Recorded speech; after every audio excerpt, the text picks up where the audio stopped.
하사 후보생 주제에 그 눈깔 아주 거슬려. 그 말과 함께 부사관학교의 썩은 권력이 한 여군 후보생의 눈을 잔혹하게 파고듭니다. 명백한 범죄는 훈련 중 사고로 둔갑하고 조직은 침묵합니다. 하지만 피 흘리는 그녀의 꺾이지 않는 눈빛은 결국 별 3개를 단 아버지의 분노를 깨우고야 맙니다. 한 조교의 잔혹한 폭력이 어떻게 군 전체를 뒤흔드는 심판의 폭풍이 되었을까요? 여러분, 오늘 하루도 좋은 시간 보내고 계신가요? 이 시간만큼은 복잡한 생각 잠시 내려놓고 저와 함께 머물러요. 청취 후 구독과 좋아요 한 번씩 꾹 눌러주시면 더 좋은 이야기를 만드는데 큰 힘이 됩니다. 충청북도 괴산군에 자리한 육군부사관학교는 한반도 정중앙에 위치한 국토의 심장부에서 강철 같은 초급 간부를 양성하는 요람이었다. 거대한 연병장과 굳건한 건물들이 위용을 뽐내고 새벽부터 밤늦게까지 쩌렁쩌렁 울리는 훈련 구호와 군화 소리가 끊이지 않는 곳이었다. 이곳은 단순히 기술과 전술을 가르치는 곳이 아니었다.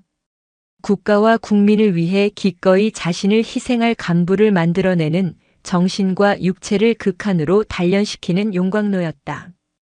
기수는 밝혀지지 않은 어느 해 늦가을의 차가운 공기가 부사관학교 생활관을 감쌌다. 412생활관 2층 침대 위 최서연 하사 후보생은 차가운 천장을 응시하고 있었다. 25 보통 또래의 여성들이 대학을 졸업하고 사회에 첫 발을 내디딜 나이. 그녀는 자신의 모든 것을 버리고 군인이라는 새로운 길을 선택했다. 단정하게 깎은 짧은 머리, 위장 크림 자국이 채 가시지 않은 얼굴, 그리고 그 어떤 시련에도 흔들리지 않을 것 같은 또렷한 눈빛. 그것이 바로 최서연이었다. 그녀의 키는 165cm로 여성치고는 큰 편이었고 다부진 체격은 수많은 훈련을 묵묵히 견뎌온 결과물이었다. 최서연은 늘 말이 적었다. 동기들이 훈련의 고단함을 토로하거나 멀리 떨어져 있는 가족에 대한 그리움을 나눌 때도 그녀는 조용히 듣기만 했다. 그렇다고 무뚝뚝한 것은 아니었다. 필요한 말은 간결하게 했고 힘들어하는 동기들을 도울 때는 망설임이 없었다. 하지만 그녀는 자신을 굳이 드러내려 하지 않았다. 그 뒤에는 그녀만의 깊은 이유가 있었다. 그녀의 아버지는 육군 중장 최강훈, 대한민국 육군의 심장부에서 핵심적인 역할을 수행하는 별셋의 지휘관이었기 때문이었다. 민간인이었던 최서연이 군인의 길을 택했을 때 아버지 최강훈 중장은 아무 말 없이 그녀의 어깨를 두드려 주었다. 그 손길에는 딸에 대한 걱정과 동시에 자랑스러움이 함께 담겨 있었다. 하지만 최서연은 아버지의 그늘 아래서 특별 대우를 받고 싶지 않았다. 그저 평범한 하사 후보생으로서 자신의 힘으로 이 험난한 부사관 생활을 견뎌내고 싶었다. 아버지의 이름이 아닌 최서연이라는 이름으로 이 모든 시련을 이겨내고 진정한 부사관으로 거듭나고 싶었다. 후보생, 차렷. 어느 날 새벽 점호 쩌렁쩌렁한 조규태 상사의 목소리가 생활관을 뒤흔들었다. 조규태 상사는 29의 나이로 부사관학교에서 가장 악랄하고 강압적인 조교로 악명이 높았다. 그의 눈빛은 매섭고 작은 실수도 용납하지 않았다. 자신의 권위에 도전하는 듯한 행동은 절대 용납하지 않는 흡사 독사 같은 인물이었다. 후보생들은 그를 악마 조규태라고 불렀고 그의 그림자만 봐도 모두가 공포에 질려 몸을 사렸다. 그의 매서운 눈에 최서연이 들어온 것은 부사관학교 입교 닷새째 되던 날부터였다. 야, 저 여후보생 눈빛 좀 봐. 뭔가 이상하지 않냐? 조규태 상사는 옆에 선 강지훈 중사에게 속삭였다. 강지훈 중사는 27으로 조규태 상사의 부하였습니다. 네, 별로 그런 것 같지는 않습니다, 상사님. 강지훈 중사가 조심스럽게 대답했지만 조규태 상사는 고개를 저었다. 그의 얼굴에는 거슬린다는 표정이 역력했다. 아니야. 저 눈빛 아주 건방져 보여. 이등병 나부랭이 주제에, 아니, 이제 막 들어온 하사 후보생 주제에 눈빛이 왜 저래? 아주 똑바로 뜨고 있잖아. 조규태 상사의 목소리에는 불쾌감이 가득했다. 사실 최서연은 아무것도 하지 않았다. 명령을 어긴 적도 없었고 무례하게 군 적도 없었다. 그저 앞만 바라보며 굳건히 서 있었을 뿐이었다. 하지만 조규태 상사는 최서연의 그 또렷하고 흔들림 없는 눈빛이 마음에 들지 않았다. 그는 그 눈빛에서 자신에게 굴복하지 않는, 감히 자신의 권위에 대항하려는 무언가를 느꼈고 그것이 그를 극도로 자극했다. 조교들 사이에서 소문이 돌기 시작했다. 박민재 저 후보생, 아니 최서연 저 후보생 좀 이상해. 눈빛이 영 거슬려. 딱 보면 신병이 눈으로 대드는 것 같아. 소문은 빠르게 퍼져나갔고 최서연은 그 시선들을 느낄 수 있었다. 하지만 그녀는 애써 신경 쓰지 않으려 했다. 아버지 최강훈 중장의 얼굴이 떠올랐기 때문이었다. 아버지처럼 버텨야 한다. 그게 군인의 길이니까. 최서연은 속으로 되뇌었다. 훈련소의 생활은 민재, 아니 최서연이 생각했던 것보다 훨씬 가혹했다. 새벽부터 밤까지 이어지는 혹독한 훈련, 잠을 줄이고 견뎌야 하는 육체적 피로, 그리고 조교들의 끊임없는 압박. 최서연은 그 모든 것을 묵묵히 받아들였다. 하지만 조규태 상사의 시선은 점점 더 날카로워졌고 그의 눈빛은 노골적인 저기로 가득했다. 어느 날 저녁 훈련이 끝나고 후보생들이 생활관으로 돌아갈 때였다. 조규태 상사가 최서연을 불러 세웠다. 야, 최서연 후보생. 최서연은 멈춰섰다. 네, 상사님. 너 오늘 훈련 중에 나 쳐다봤지? 최서연은 고개를 저었다. 아닙니다. 거짓말하지 마. 내가 똑똑히 다 봤어. 너 이 새끼 아주 눈깔이 삐었나 본데? 내가 우스워 보여? 내가 조스로 보이냐? 조규태 상사의 목소리는 차갑게 가라앉아 있었다. 그의 눈은 살기 어린 불꽃으로 타오르고 있었다. 너 눈빛이 아주 이상해. 아주 건방지고 싸가지가 없어. 너 같은 년이 부사관이 되면 군대가 어떻게 될지 뻔히 보인다, 안 그래? 최서연은 아무 말도 하지 않았다. 변명해봤자 소용없다는 것을 알았기 때문이다. 조규태 상사는 최서연을 한참 노려보더니 돌아섰다. 하지만 그의 표정은 섬뜩했다. 최서연을 향한 명확한 적의가 자리 잡은 얼굴이었다. 최서연은 가슴이 답답했다. 내가 뭘 잘못했지? 난 그저 훈련만 열심히 했을 뿐인데. 하지만 최서연은 흔들리지 않으려 했다.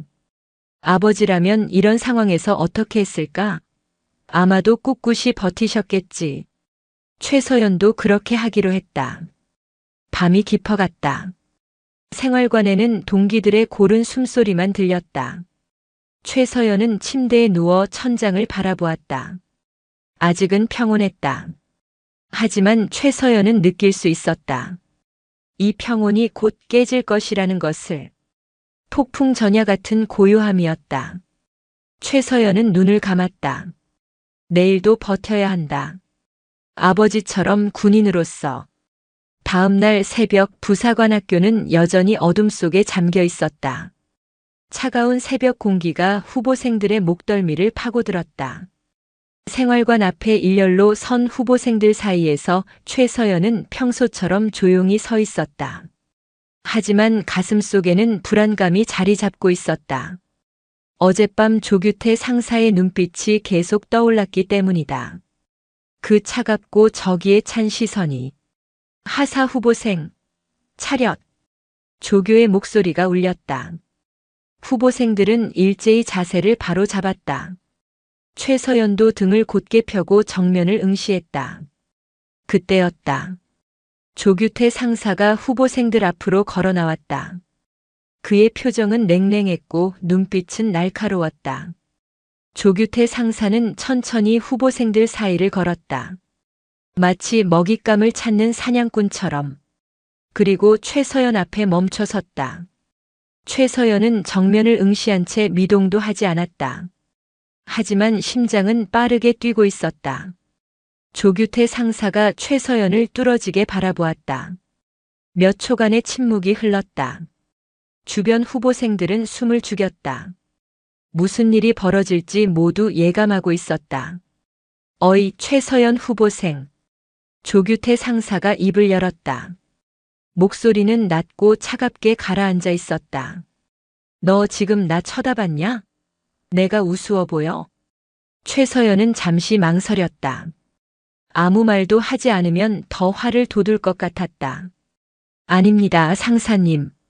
최서연이 또박또박 대답했다. 목소리는 떨리지 않았다. 하지만 조규태 상사의 표정이 일그러졌다. 야, 이 씨발년이. 지금 나한테 거짓말하냐? 내가 그렇게 만만해 보여? 부사관 학교 와서 몇 년 구른 나를 우롱해. 최서연은 입술을 꽉 다물었다. 변명해봤자 소용없다는 것을 알았기 때문이다. 조규태 상사는 이미 마음먹은 게 있었다. 최서연을 짓밟기로. 너 눈빛이 아주 건방져. 개 같은 년. 조규태 상사가 한 걸음 더 다가섰다. 두 사람 사이의 거리가 좁혀졌다. 이제 막 기어들어온 하사 후보생 주제에 감히 나를 그런 눈으로 보냐? 내가 뭔데? 뒤에 백이라도 있냐? 조규태 상사의 목소리가 점점 커졌다. 주변 후보생들은 더욱 긴장했다. 최서연은 여전히 정면을 응시하고 있었다. 눈빛은 흔들리지 않았다. 그게 조규태 상사를 더욱 자극했다. 조규태 상사는 최서연의 눈빛에서 굴복하지 않는 무언가를 보았다. 그건 그를 무시하는 것처럼 느껴졌다. 조규태 상사의 분노가 폭발 직전까지 치솟았다. 이 씨발, 너 지금 나한테 도전하는 거냐? 감히 내가 우스워 보여? 조규태 상사가 으르렁거렸다. 최서연은 아무 말도 하지 않았다. 그저 곧은 자세로 서 있을 뿐이었다. 그 순간이었다. 조규태 상사의 손이 번개처럼 움직였다. 손가락이 최서연의 눈으로 파고들었다. 최서연은 비명을 지를 틈도 없었다. 날카로운 통증이 눈을 관통했다. 최서연의 몸이 휘청거렸다. 세상이 흔들렸고 시야가 붉게 물들었다. 최서연은 균형을 잃고 바닥에 주저앉았다. 손으로 눈을 감싸 쥐었지만 손가락 사이로 피가 흘러내렸다. 주변은 순식간에 정적에 휩싸였다. 후보생들은 입을 다문 채 그 광경을 지켜보았다. 아무도 움직이지 않았다. 아무도 소리를 내지 않았다. 모두 두려움에 얼어붙어 있었다. 동기 강지훈 중사도 그 자리에서 얼어붙어 있었다. 그는 눈을 크게 뜨고 조규태 상사를 바라보았다. 믿을 수 없다는 표정이었다. 하지만 강지훈 중사도 아무 말도 하지 못했다. 최서연은 바닥에 무릎을 꿇은 채 눈을 감싸 쥐고 있었다. 통증이 머리 전체를 휩쓸었다. 눈물과 피가 뒤섞여 얼굴을 타고 흘러내렸다. 하지만 최서연은 신음소리조차 내지 않았다. 이를 악물고 통증을 견뎠다. 마음속으로 아버지를 떠올렸다. 아버지라면 이 순간에도 흔들리지 않았겠지. 이게 군대라면. 최서연은 속으로 중얼거렸다. 난 군인의 딸로 버텨야 한다. 최서연은 천천히 손을 내렸다. 피로 범벅이 된 손이 떨리고 있었지만 최서연은 억지로 힘을 주었다. 그리고 천천히 고개를 들었다. 최서연의 눈은 여전히 또렷했다. 한쪽 눈에서 피가 흐르고 있었지만 남은 눈빛만큼은 흔들리지 않았다. 조규태 상사는 그 눈빛을 보고 움찔했다. 순간 당황한 표정이 스쳤다. 하지만 곧 무표정으로 돌아왔다. 일어나 이 씨발년아. 기생오라비 같은 년이 어디서 눈물이나 짜고 있어? 조규태 상사가 차갑게 말했다. 최서연은 천천히 몸을 일으켰다. 다리가 후들거렸지만 쓰러지지 않았다. 최서연은 다시 차렷 자세를 취했다. 피가 계속 흘러내렸지만 최서연은 꿋꿋이 서 있었다. 점호 끝. 해산. 조규태 상사가 짧게 말하고 돌아섰다. 후보생들은 조용히 흩어졌다. 아무도 최서연을 쳐다보지 않았다. 아무도 말을 걸지 않았다. 모두 두려움에 눈을 피했다. 최서연은 홀로 그 자리에서 서 있었다. 손으로 눈을 다시 감싸 쥐었다. 통증이 가시지 않았다. 하지만 최서연은 울지 않았다. 신음도 비명도 내지 않았다. 강지훈 중사가 조심스럽게 다가왔다. 서연아, 괜찮냐? 그의 목소리는 떨리고 있었다. 최서연은 고개를 끄덕였다. 괜찮습니다, 강 중사님. 최서연의 목소리는 여전히 또렷했다. 강지훈 중사는 할 말을 잃었다. 최서연의 눈에서 피가 흐르고 있는데 어떻게 괜찮다고 말할 수 있는지 이해할 수 없었다. 안 되겠다. 의무실로 가야 해. 빨리. 강지훈 중사가 최서연의 팔을 잡았다. 최서연은 고개를 저었다. 조금만 있으면 괜찮아질 겁니다. 하지만 강지훈 중사는 고집을 부렸다. 안 돼. 지금 당장 가야 해. 강지훈 중사는 최서연을 이끌고 부사관학교 의무실로 향했다. 최서연은 비틀거리며 걸었다. 시야가 흐릿했고 온 세상이 돌고 있는 것 같았다. 하지만 최서연은 쓰러지지 않았다. 한 걸음 한 걸음 나아갔다. 아버지를 생각하며 군인으로서의 자존심을 지키며 부사관학교 의무실 문이 열렸다. 강지훈 중사가 최서연을 부축하며 안으로 들어갔다. 의무실은 소독약 냄새가 진하게 풍겼다. 하얀 침대 2개와 간이 책상, 그리고 의료기구들이 놓인 선반이 전부였다. 군의관 송지혜 대위가 책상에서 고개를 들었다. 28살의 송지혜 대위는 부사관학교에 온 지 2년이 넘은 베테랑 군의관이었다. 그동안 수많은 부상 병사를 봤지만 최서연을 본 순간 표정이 굳었다. 어서 오세요. 여기 앉으세요, 후보생. 송지혜 대위가 재빨리 최서연을 침대로 안내했다. 최서연은 천천히 앉았다. 손으로 눈을 감싼 채였다. 피는 계속 흘러내렸고 최서연의 얼굴은 창백했다. 송지혜 대위는 재빨리 장갑을 끼고 최서연 앞에 섰다. 손 치워보세요. 제가 봐야 합니다. 최서연은 천천히 손을 내렸다. 피로 범벅이 된 눈이 드러났다. 송지혜 대위는 숨을 삼켰다. 의료용 손전등으로 최서연의 눈을 비췄다. 상처를 자세히 들여다보았다.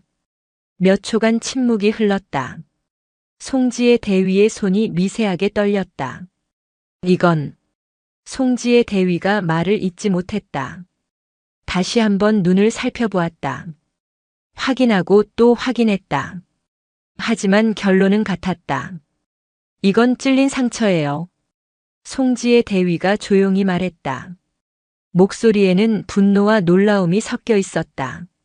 넘어져서 생긴 상처가 아니에요. 누군가 날카로운 것으로 눈을 찔렀어요. 누가 그랬나요, 후보생? 최서연은 대답하지 않았다. 그저 고개를 숙였을 뿐이었다. 강지훈 중사가 옆에서 입을 열었다. 조규태 상사님께서. 하지만 말을 끝내지 못했다. 의무실 문이 벌컥 열렸기 때문이다. 부사관학교 제1중대장 김민준 대위가 들어왔다. 38살의 김민준 대위는 부사관학교에서 FM 대위로 불릴 정도로 원칙주의자였지만 동시에 자신의 실적에 예민한 인물이었다. 그의 표정은 언제나 엄격했다. 무슨 일인가, 송 대위? 김민준 대위가 낮은 목소리로 물었다. 송지혜 대위가 일어서서 격려했다. 충성. 중대장님, 이 후보생이 눈에 심각한 부상을 입었습니다. 김민준 대위가 최서연을 내려다보았다. 최서연은 여전히 고개를 숙이고 있었다. 김민준 대위의 눈빛이 날카로워졌다. 어떻게 다쳤나? 송지혜 대위가 대답하려 했지만 김민준 대위가 손을 들어 막았다. 후보생에게 물었네. 최서연이 천천히 고개를 들었다. 훈련 중에 넘어졌습니다, 중대장님. 최서연의 목소리는 또렷했다. 송지혜 대위는 믿을 수 없다는 표정으로 최서연을 바라보았다. 아닙니다, 중대장님. 이건 넘어져서 생긴 상처가 아닙니다. 이건 명백히 찔린 상처예요. 송지혜 대위의 목소리가 높아졌다. 하지만 김민준 대위는 무표정했다. 송 대위 진정하게. 후보생이 직접 넘어졌다고 했네. 김민준 대위가 차갑게 말했다. 하지만 이건 송지혜 대위가 항변하려 했지만 김민준 대위가 말을 잘랐다. 보고서엔 훈련 중 넘어짐으로 기록해. 그게 사실이니까. 더 이상의 논쟁은 허락하지 않는다. 김민준 대위의 목소리는 단호했다. 더 이상의 논쟁을 허락하지 않는 어조였다. 송지혜 대위는 주먹을 꽉 쥐었다. 손톱이 손바닥에 파고들었다. 분노와 무력감이 뒤섞였다. 김민준 대위가 최서연에게 다가갔다. 후보생, 내가 넘어진 거 맞지? 똑바로 말해. 최서연은 잠시 망설였다. 진실을 말할 수도 있었다.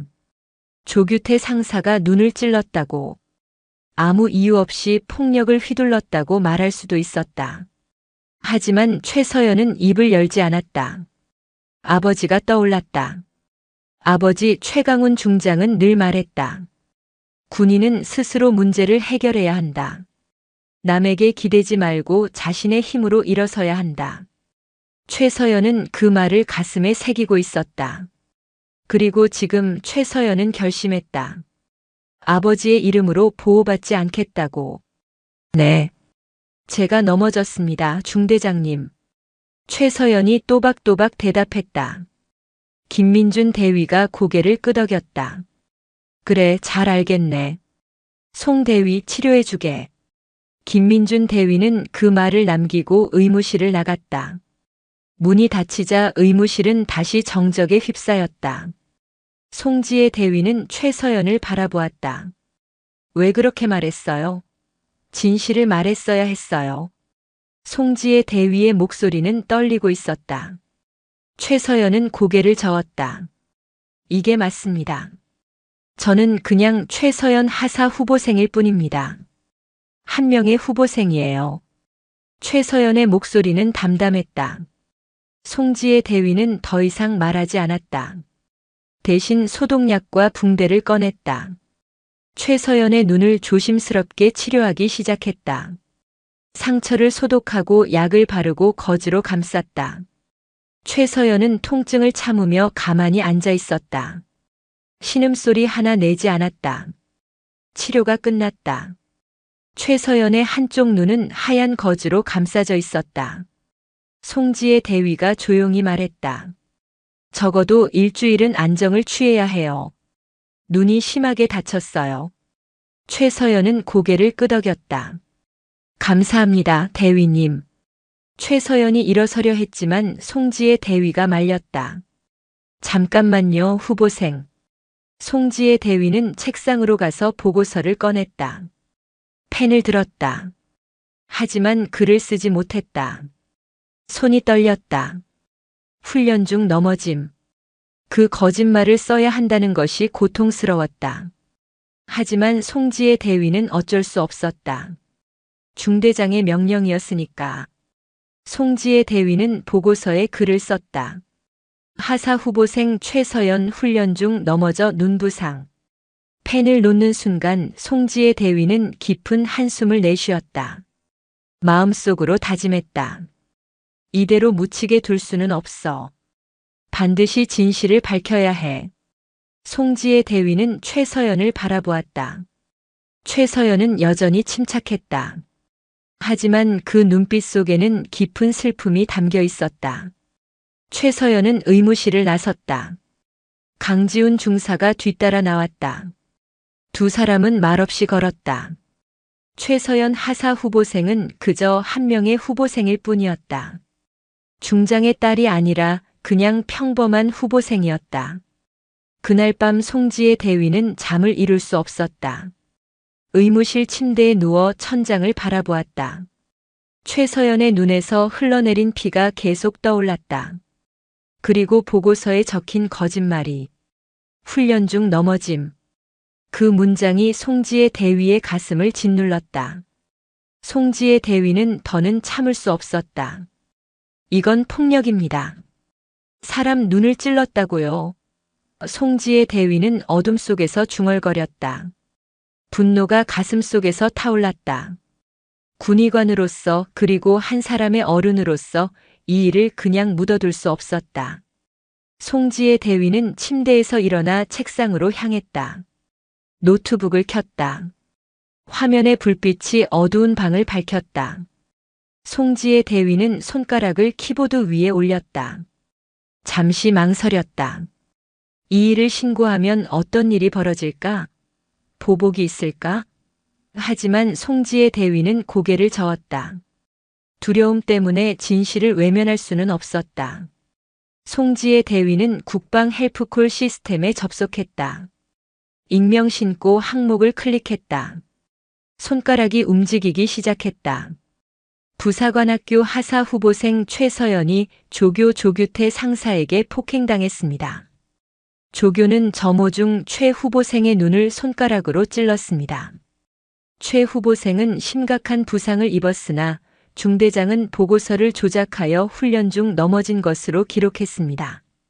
이는 명백한 폭력이며 은폐 시도입니다. 즉각적인 조사가 필요합니다.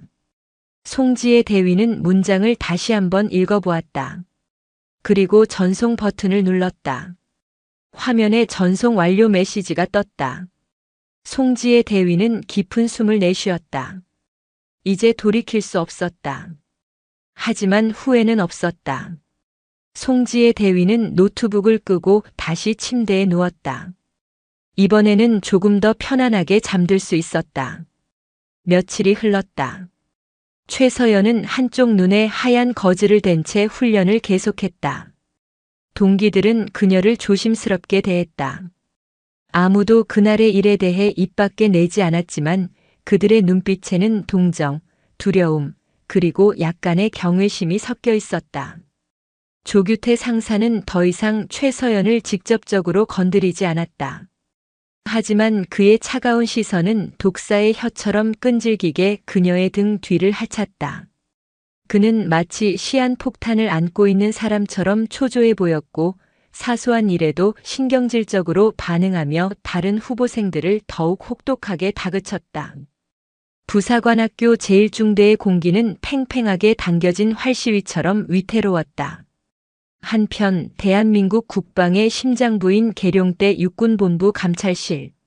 한 통의 익명 신고서가 감찰실장인 이정훈 대령의 책상 위에 놓였다.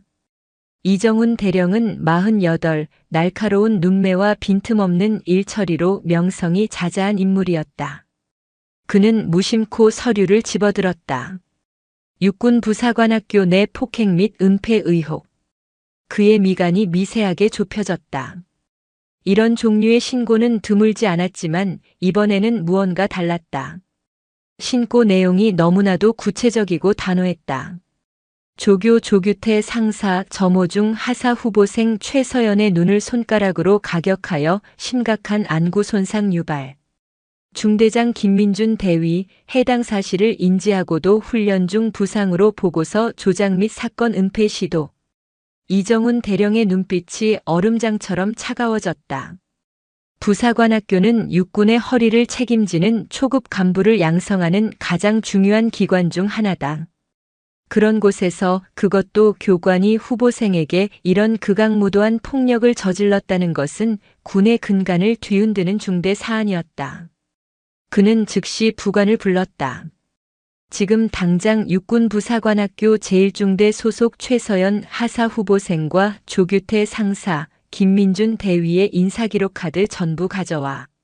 10분 내로. 잠시 후 세 사람의 인사기록 카드가 그의 책상 위에 놓였다. 그는 조규태 상사와 김민준 대위의 기록을 훑어보았다. 평범한 군인의 기록이었다. 그리고 마지막으로 최서연 후보생의 기록을 펼쳤다. 그는 서류를 읽어 내려가다 숨을 멈췄다. 가족관계 부.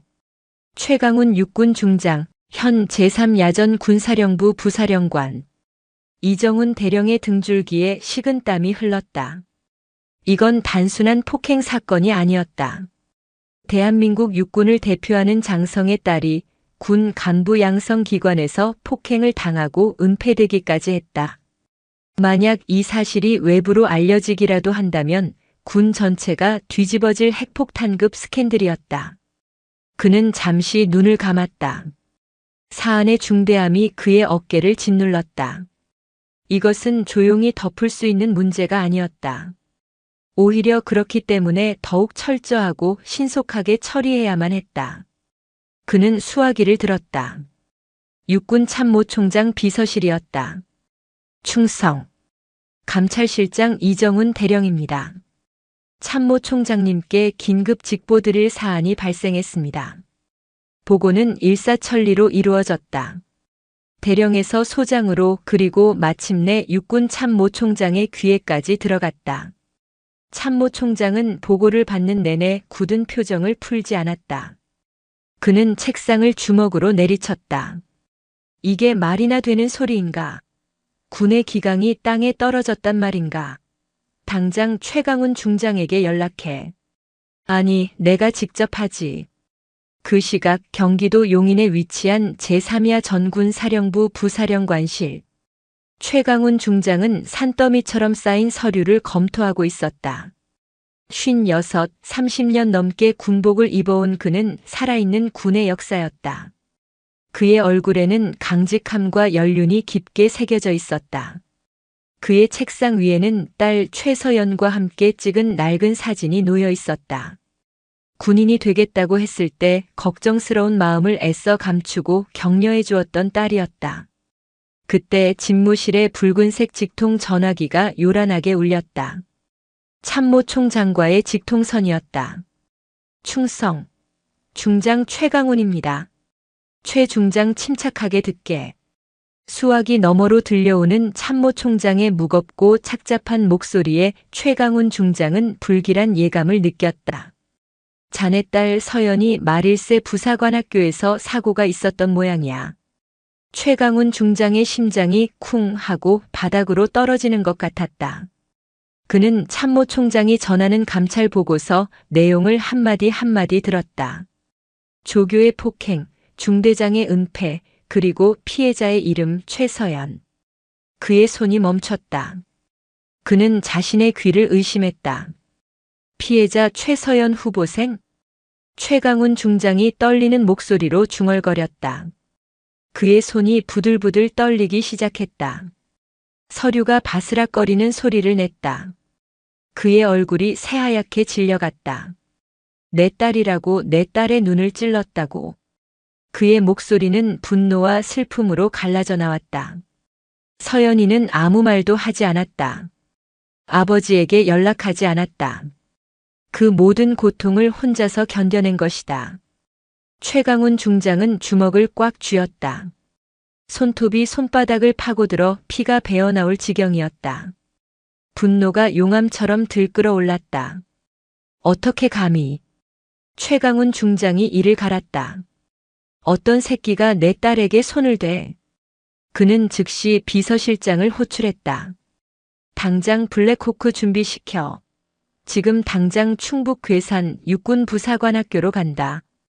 비서실장이 놀란 표정으로 그를 바라보았다. 부사령관님, 오후에 합참회의가. 전부 취소해. 지금 당장. 최강훈 중장의 목소리는 강철처럼 단호했다. 그의 눈은 이글거리는 불꽃처럼 타오르고 있었다. 30분 후 굉음과 함께 블랙호크 헬기의 프로펠러가 격렬하게 돌기 시작했다. 최강훈 중장은 헬기에 올라탔다. 헬기가 육중한 동체를 하늘로 띄웠다. 그는 창밖을 바라보았다. 구름 사이로 땅이 멀어졌다. 하지만 그의 마음은 이미 지옥 같은 분노를 안고 부사관학교를 향해 질주하고 있었다. 헬기 안에서 최강훈 중장은 딸 서연을 떠올렸다. 어릴 적 아버지의 군복을 입어보며 군인이 될 거라며 웃던 아이. 곱고 강인했던 세상 무엇과도 바꿀 수 없는 자신의 보물. 하지만 지금 그 아이가 고통받고 있었다. 서연아, 아버지가 간다. 최강훈 중장은 속으로 중얼거렸다. 조금만 기다려라. 정의는 반드시 실현될 것이다. 아니, 내가 그렇게 만들 것이다. 헬기는 맹렬한 속도로 남쪽을 향해 날아갔다. 최강훈 중장의 눈빛은 분노와 결단이 뒤섞여 있었다. 그는 중장으로서가 아니었다. 한 아이의 아버지로서 자신의 딸을 해친 자들을 심판하기 위해 가고 있었다. 그날 밤 육군 부사관학교는 평소와 다름없는 어둠에 잠겨 있었다. 고된 훈련을 마친 후보생들은 생활관에서 깊은 잠에 빠져들었고 훈련장에는 차가운 밤바람만이 깃발을 흔들고 있었다. 412 생활관, 최서연은 잠들지 못하고 있었다. 눈의 통증은 조금 가라앉았지만 마음의 상처는 더욱 깊어지고 있었다. 그때 생활관 문이 거칠게 열렸다. 술 냄새가 확 풍겨왔다. 조규태 상사였다. 그의 얼굴은 붉게 상기되어 있었고 눈은 풀려 있었다. 그는 취해 있었다. 야, 최서연 후보생. 나와봐, 이 씨발년아. 그의 목소리는 흐릿했지만 그 안에 담긴 악의는 선명했다. 잠에서 깬 다른 후보생들은 숨을 죽인 채 이불 속에서 몸을 떨었다. 최서연은 묵묵히 침대에서 내려와 그를 따라 나섰다. 조규태 상사는 최서연을 으슥한 훈련장 한가운데로 끌고 갔다. 희미한 가로등 불빛 아래 그의 그림자가 괴물처럼 일렁였다. 아직도 그게 같은 눈깔로 날 보냐? 조규태 상사가 비틀거리며 최서연에게 다가갔다. 그의 입에서 역한 술 냄새가 뿜어져 나왔다. 거즈 풀어봐. 내 그 잘난 눈 좀 다시 보자. 내가 어떻게 만들어놨는지. 최서연이 대답하지 않자 그가 소리쳤다. 내가 명령했잖아, 이게 같은 년아. 거즈 풀라고. 최서연은 천천히 손을 들어 거즈를 풀었다. 아직 핏기가 가시지 않은 상처 입은 눈이 드러났다. 하지만 그 눈빛은 여전히 또렷했다. 조규태 상사는 그 눈빛을 보고 이를 갈았다. 버르장머리 없는 년 아직도 정신을 못 차렸구나. 내가 누군지 알아? 여기선 내가 왕이야. 내년 따위가 나를 그런 눈으로 보면 안 된다고. 그는 분노로 얼굴이 일그러졌다. 그는 다시 한번 최서연을 굴복시키고 싶었다. 무릎 꿇어. 당장. 하지만 최서연은 움직이지 않았다. 안 들려? 무릎 꿇으라고 이 씨발년아. 조규태 상사가 고함을 질렀다. 하지만 최서연은 여전히 곧은 자세로 눈빛을 피하지 않은 채 서 있었다. 그 모습이 조규태 상사를 더욱 미치게 만들었다. 그가 손을 번쩍 들었다. 다시 최서연을 때리려는 것이었다. 최서연은 눈을 감았다. 아버지를 떠올렸다. 아버지라면 이 순간에도 흔들리지 않으셨겠지. 조규태 상사의 손이 내려오려는 바로 그 순간이었다.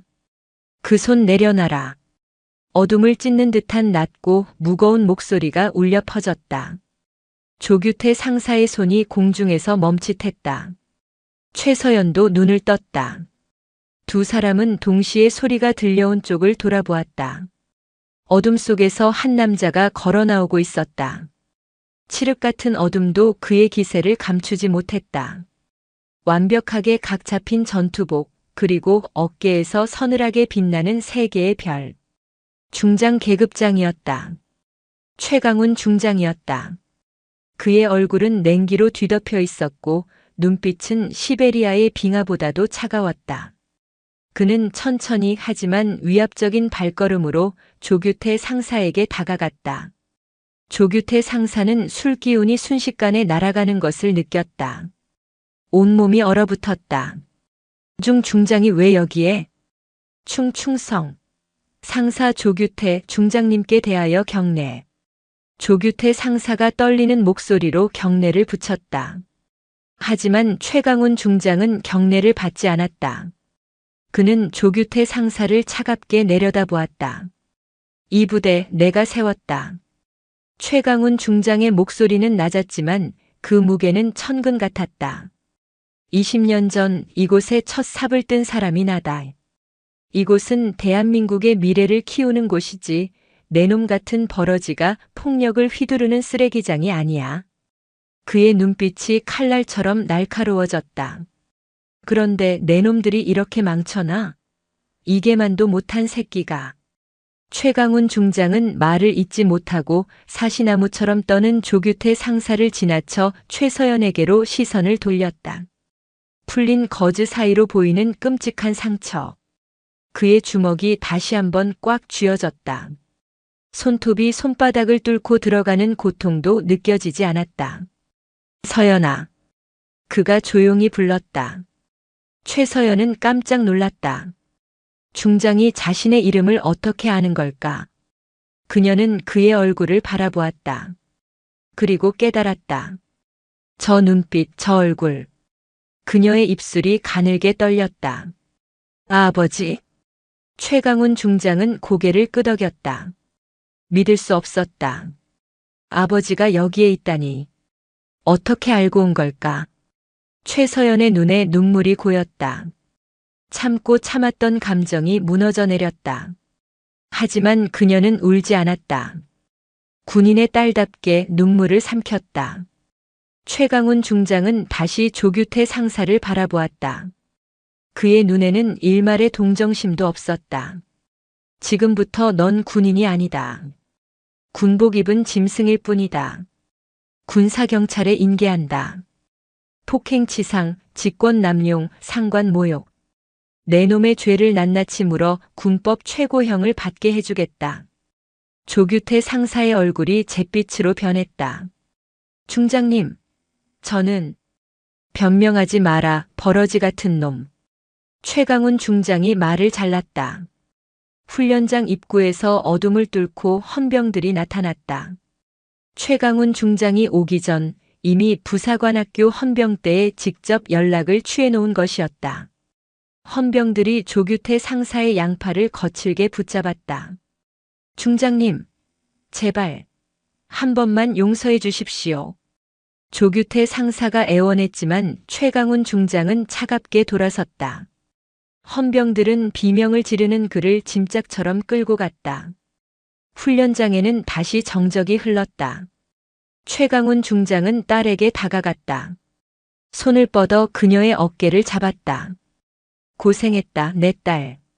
그의 목소리는 부드러웠다. 최서연은 고개를 숙였다. 아버지 죄송합니다. 뭐가 미안하냐? 넌 잘못한 게 없다. 넌 나보다 더 강한 군인이었다. 최강훈 중장이 딸을 끌어안았다. 최서연은 아버지의 단단한 품 안에서 그제야 참았던 눈물을 조용히 흘렸다. 얼어붙었던 훈련장의 공기 속에서 아버지의 온기가 그녀의 가슴 속으로 번져갔다. 다음 날 아침 육군 부사관학교 본부 회의실에는 전례 없는 긴장감이 감돌았다. 학교장부터 시작해 모든 처장, 중대장, 그리고 조교들까지 전부 소집되었다. 모두가 굳은 얼굴로 침묵을 지키고 있었다. 회의실 문이 열리고 최강훈 중장이 들어섰다. 그의 등장과 함께 공기는 얼음처럼 차가워졌다. 모두가 일제히 기립하여 경례를 붙였다. 충성. 최강훈 중장은 무표정한 얼굴로 경례를 받았다. 앉아. 그의 낮고 무거운 목소리가 회의실을 울렸다. 간부들은 자리에 앉았지만 조교들은 여전히 부동자세로 서 있었다. 최강훈 중장은 천천히 그들을 훑어보았다. 그의 시선이 닿는 곳마다 조교들은 고개를 숙였다. 최강훈 중장은 탁자 위에 감찰 보고서를 내려놓았다. 이 보고서를 읽었다. 그가 입을 열었다. 하사 후보생 최서연이 조교 조규태에게 폭행을 당했다. 점호 중에 눈을 찔렸다고 하더군. 그의 시선이 김민준 대위에게 향했다. 김민준 대위는 식은땀을 흘리며 고개를 숙였다. 그리고 그 사실을 은폐하려 했다지 김민준 대위. 김민준 대위는 아무 대답도 하지 못했다. 최강훈 중장은 자리에서 일어났다. 회의실을 천천히 걸으며 그의 목소리는 분노로 점점 높아졌다. 눈빛이 건방지다고 찔렀다지. 이게 같은 놈들이. 그가 멈춰 서서 조교들을 똑바로 바라보았다. 그 눈빛은 인간의 존엄이다. 사람의 눈은 영혼의 창이라고 했다. 그 눈빛에서 건방짐을 본다는 건 내 놈들의 영혼이 이미 썩어 문드러졌다는 뜻이야. 폭력은 두려움에서 나온다. 내 놈들은 그 후보생이 무서웠던 거야. 그 굽히지 않는 자세가, 그 흔들리지 않는 눈빛이. 조교들은 아무 말도 하지 못했다. 최강훈 중장의 말은 그들의 폐부를 찌르는 비수였다. 이 훈련소는 군인을 키우는 곳이다. 강한 군인이 아니라 올바른 군인을 키우는 곳이라고. 폭력으로 사람을 굴복시키는 건 쉽다. 하지만 그건 군인을 만드는 게 아니야. 노예를 만드는 거지. 나는 이 부대를 세울 때 다짐했다. 이곳에서는 인간의 존엄이 반드시 지켜져야 한다고. 하지만 내 놈들은 그걸 짓밟았어. 그는 헌병대장을 불렀다. 들어와. 문이 열리고 헌병대장이 들어왔다. 그 뒤를 따라 헌병 6명이 들어섰다. 간부들의 얼굴이 더욱 굳어졌다. 지금부터 이 부대는 특별감찰 대상이다. 학교장부터 모든 조교 간부들의 행적을 샅샅이 조사해. 폭력과 은폐에 관여한 자는 단 한 명도 빠짐없이 색출해서 군법의 심판대에 세운다. 도주자는 없다. 모두 조사받고 잘못이 드러나면 그에 합당한 처벌을 받게 될 것이다. 헌병대장이 우렁차게 격려했다. 명심하겠습니다, 중장님. 조교들은 고개를 떨구었다. 그들의 철옹성 같던 권위는 한순간에 무너져 내렸다. 회의가 끝나고 최강훈 중장은 의무실로 향했다. 그곳에는 최서연과 송지의 대위가 있었다. 송지의 대위가 최서연의 눈을 다시 치료하고 있었다. 최강훈 중장이 들어서자 송지의 대위는 깜짝 놀라 경례했다. 충성. 중장님. 최강훈 중장은 고개를 끄덕이고 딸에게 다가갔다. 최서연이 일어나려 하자 그가 손으로 말렸다. 앉아 있어라. 그가 딸의 옆에 앉았다. 한동안 말이 없었다. 아버지, 저 이제 괜찮습니다. 이제 그만하셔도 됩니다. 제가 버티면 되니까요. 최서연은 아버지에게 부담을 주고 싶지 않았다. 하지만 최강훈 중장은 고개를 저었다. 괜찮지 않다. 정의는 회복되어야 한다. 내가 당한 일은 용서할 수 없는 범죄야. 넌 아무 잘못도 하지 않았어. 그저 곧게 서 있었을 뿐이지. 최서연의 눈에서 결국 눈물이 흘러내렸다. 아버지, 저는 아버지의 이름으로 보호받고 싶지 않았어요. 그냥 평범한 후보생으로 제 힘으로 이겨내고 싶었어요. 최강훈 중장이 딸을 꼭 안았다. 안다. 내 마음 다 안다. 하지만 아비로서 내 딸이 짓밟히는 것을 보고만 있을 수는 없었다. 넌 이미 충분히 강하고 충분히 곧게 버텼다. 이제는 아버지가 지켜줄 차례다. 그는 딸을 놓아주고 일어섰다. 그리고 옆에서 모든 것을 지켜보던 송지의 대위를 향해 돌아섰다. 송지의 대위. 네, 중장님. 자네의 용기 있는 행동이 군의 썩은 부분을 도려낼 기회를 주었네. 고맙네. 자네 같은 군인이 있어 우리 군의 미래는 아직 밝다고 믿는다. 송지의 대위의 눈시울이 붉어졌다. 그녀는 허리를 깊이 숙였다. 최강훈 중장은 의무실을 나섰다. 해야 할 일이 아직 많이 남아 있었다. 부사관학교는 변해야 했다. 아니, 그가 그렇게 만들 것이었다. 부패와 폭력의 고리를 끊고 진정한 명예와 존엄이 살아 숨쉬는 곳으로. 정의는 반드시 실현되어야만 했다. 그 어떤 희생을 치르더라도. 3주가 흘렀다. 시간은 모든 것을 무디게 만든다고 하지만 육군 부사관학교를 휘감았던 충격과 분노의 소용돌이는 오히려 더욱 거세졌다. 대한민국 육군 군사법원. 계룡대 한편에 자리한 이 엄숙한 공간은 군의 기강과 정의를 세우는 최후의 보루였다. 높은 천장 아래 태극기와 육군기가 나란히 걸려 있었고 나무로 만들어진 재판석은 그 자체로 서늘한 권위를 뿜어내고 있었다. 방청석에는 군 관계자들이 굳은 표정으로 앉아 있었다. 그들 사이 군복을 단정히 차려입은 최강훈 중장도 말없이 정면을 응시하고 있었다. 그의 얼굴에서는 어떠한 감정도 읽을 수 없었지만 굳게 담은 입술과 이따금씩 떨리는 손끝이 그의 내면을 짐작게 했다. 피고인석에는 2명의 군인이 앉아 있었다. 한 명은 초췌한 얼굴로 고개를 숙인 조규태 상사였고 다른 한 명은 핏기 없는 얼굴로 허공을 응시하는 김민준 대위였다. 3주간의 구금 생활은 그들의 오만했던 기세를 완전히 꺾어 놓았다. 모두 기립. 재판장이 들어서자 방청석의 모든 인원이 일어섰다. 재판장은 50 후반의 준장이었다. 그는 법복 대신 각 잡힌 군복을 입고 있었고 그의 눈빛은 수많은 전장을 겪어온 노장처럼 깊고 예리했다. 지금부터 피고인 조규태 상사 김민준 대위에 대한 군사재판을 시작한다. 재판장의 목소리가 법정 전체를 울렸다. 검사 기소 내용을 진술하라. 젊은 군법무관이 자리에서 일어났다. 그의 목소리는 강철처럼 단단했다. 피고인 조규태 상사는 우월적 지위를 이용하여 하급자인 최서연 하사 후보생에게 상습적인 폭언과 위협을 가했으며 점호 중 고의적으로 피해자의 안구를 손가락으로 가격하여 중상해를 입혔습니다.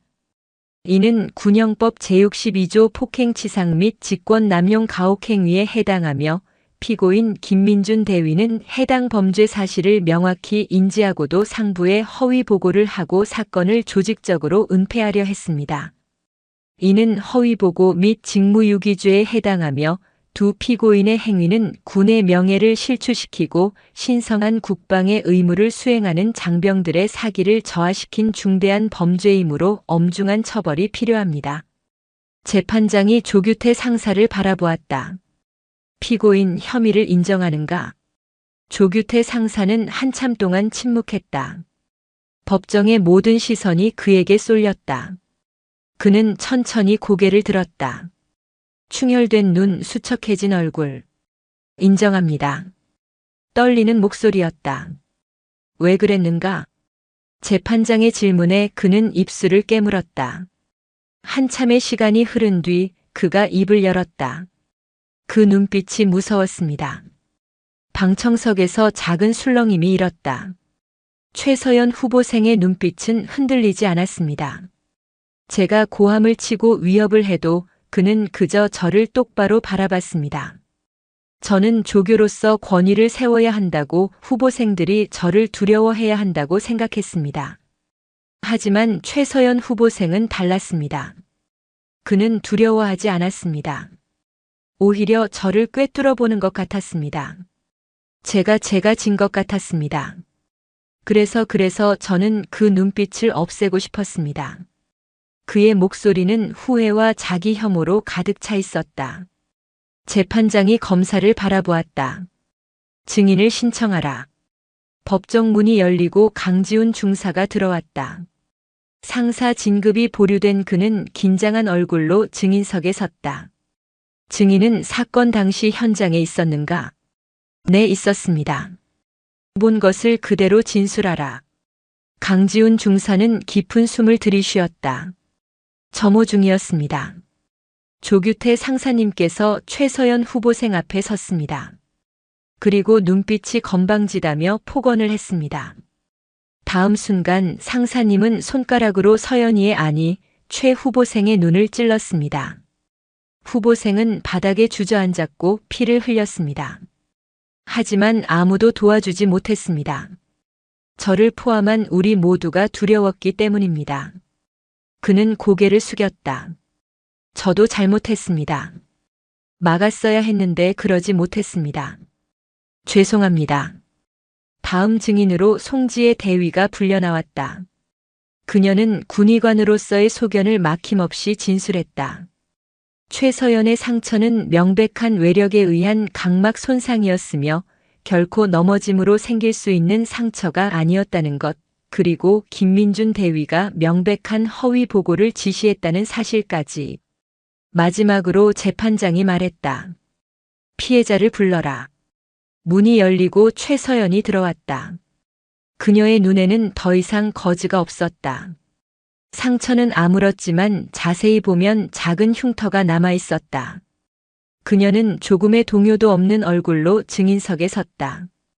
피해자 최서연, 당시 상황을 진술하라. 최서연은 차분하게 대답했다. 점호 중이었습니다. 조규태 상사님께서 제 눈빛이 건방지다고 하셨습니다. 저는 아무 말도 하지 않았습니다. 그런데 갑자기 손가락이 제 눈으로 들어왔습니다. 통증이 심했지만 저는 군인으로서, 후보생으로서 자세를 잃지 않으려 참았습니다. 재판장이 물었다. 왜 즉시 신고하지 않았는가? 아버지가 누구인지 밝힐 수도 있었을 텐데. 최서연은 잠시 방청석에 앉은 아버지를 바라보았다. 그리고 다시 재판장을 향해 고개를 돌렸다. 저는 혼자 버티고 싶었습니다. 아버지의 이름으로 보호받고 싶지 않았습니다. 군인으로서 제 스스로의 힘으로 이겨내고 싶었습니다.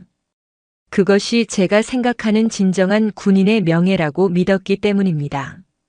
그녀의 대답에 법정은 숙연해졌다. 모든 증언이 끝나고 재판장이 판결을 내렸다. 그의 목소리는 법정에 울려 퍼지는 망치 소리와도 같았다. 피고인 조규태 상사는 군인의 본분을 망각하고 하급자에게 잔혹한 폭력을 행사하여 군의 명예를 더럽혔다. 이에 피고인을 군에서 파면하고 징역 5년을 선고한다. 피고인 김민준 대위는 지휘관으로서 부하를 보호하고 진실을 밝혀야 할 의무를 저버리고 사건을 은폐하여 군 조직에 대한 국민의 신뢰를 배신했다. 이에 피고인을 군에서 파면하고 징역 2년을 선고한다. 조규태 상사와 김민준 대위는 고개를 숙였다. 그들의 군 생활은 그렇게 가장 불명예스러운 방식으로 끝이 났다. 재판이 끝나고 최강훈 중장은 복도에서 딸과 마주섰다. 민재야, 아니 서연아. 넌 나보다 강한 군인이었다. 그의 목소리는 자부심으로 가득했다. 아버지는 내가 신고했어야 한다고 생각했다. 하지만 넌 끝까지 스스로 버텼지. 최서연은 조용히 대답했다. 군인은 계급보다 양심으로 살아야 하니까요. 아버지께서 늘 그렇게 가르쳐 주셨습니다. 그 말에 최강훈 중장은 희미하게 미소를 지었다. 그는 말없이 딸의 어깨를 두드려 주었다. 두 사람은 나란히 법원을 나섰다. 밖에는 따뜻한 햇살이 내리쬐고 있었다. 정의는 실현되었고 진실은 밝혀졌다. 하지만 이것은 끝이 아니라 새로운 시작이었다. 군사재판의 판결은 거대한 파문이 되어 군 전체로 퍼져나갔다. 육군 참모총장은 직접 대국민 사과를 발표했고 국방부 장관은 재발 방지를 위한 강도 높은 대책을 약속했다. 사건의 중심이었던 육군부사관학교는 그야말로 발칵 뒤집혔다. 학교장은 보직 해임되었고 수많은 간부와 조교들이 징계위원회에 회부되거나 다른 부대로 전출 조치되었다. 최강훈 중장은 이 사건을 개인적인 복수로 끝내지 않았다. 그는 딸의 아픔을 군 전체에 썩은 환부를 도려내는 계기로 삼기로 결심했다. 그는 육군 참모총장에게 직언했다. 이번 사건은 조규태 상사 한 명의 일탈이 아닙니다. 군 내부에 만연한 잘못된 권위주의와 폭력의 문화를 방치한 우리 모두의 책임입니다. 지금 뿌리 뽑지 않으면 제2, 제3의 최서연이 나오지 않으리란 보장이 없습니다. 육군 전 부대에 대한 특별 감찰을 허락해 주십시오. 제가 직접 지휘하겠습니다. 그의 제안은 받아들여졌다. 정의로운 병영문화 TF가 즉각 꾸려졌고 최강훈 중장은 TF 단장으로서 칼을 빼들었다. 그의 칼날은 성역 없이 군의 가장 깊숙한 곳까지 파고들었다. 각 부대 지휘관들의 지휘 철학부터 병사들의 인권 실태, 부조리한 관행까지 모든 것이 감찰 대상이 되었다. 수십 년간 당연하게 여겨졌던 많은 것들이 적폐로 규정되었다. 변화의 바람은 거셌다. 일부는 환영했지만 저항 또한 만만치 않았다. 군대 기강 다 무너진다. 장군 딸 하나 때문에 군대 전체가 난리다라는 비아냥이 어둠 속에서 흘러나왔다. 하지만 최강훈 중장은 멈추지 않았다. 그는 군 내부 통신망에 자신의 이름으로 직접 글을 올렸다. 나의 딸이 겪은 아픔에 대해 한 아이의 아버지로서 분노한다. 하지만 나는 동시에 대한민국 육군을 책임지는 지휘관이다. 지휘관으로서 나는 나의 딸과 같은 아픔을 겪는 병사가 단 한 명이라도 더 생기는 것을 용납할 수 없다. 진정한 강군은 폭력과 공포가 아닌 신뢰와 존중 위에서 만들어진다. 이번 변화가 고통스럽다는 것을 안다. 하지만 이 고통을 감내하지 않으면 우리 군의 미래는 없다. 그의 진심 어린 호소는 많은 장병들의 마음을 움직였다. 한편 후폭풍의 한가운데에 있는 최서연은 묵묵히 자신의 길을 걸었다. 사건 이후 그녀는 영웅이 되었고 동시에 구경거리가 되었다. 동정 어린 시선, 부러움 섞인 질투, 그리고 어색한 거리감. 그녀는 이 모든 것을 견뎌내야 했다. 아버지는 그녀에게 부사관 학교를 그만두고 다른 길을 찾아보라고 권유하기도 했다. 서연아, 이제 충분하다. 이 이상 고통받을 필요 없다. 하지만 최서연은 단호하게 고개를 저었다. 아버지, 만약 제가 여기서 포기한다면 저는 평생 중장 딸로만 기억될 겁니다. 조규태 상사의 폭력에도 동기들의 시선에도 굴복한 패배자로 남을 겁니다. 저는 그렇게 살고 싶지 않습니다. 저는 제 힘으로 최서연이라는 이름으로 이곳을 졸업하고 당당한 부사관이 될 겁니다. 그것이 저를 위해 그리고 아버지를 위해 제가 할 수 있는 최선의 길입니다. 그녀는 더욱 훈련에 매진했다. 새벽 가장 먼저 일어나 연병장을 달렸고 밤늦게까지 남아 전투 기술을 연마했다. 동기들이 힘들어할 때면 말없이 다가가 손을 내밀었다. 그녀의 눈빛은 이전보다 더욱 깊고 단단해져 있었다. 그 안에는 개인적인 상처를 극복한 강인함과 부하들을 지켜야 할 지휘관으로서의 책임감이 함께 자리 잡고 있었다.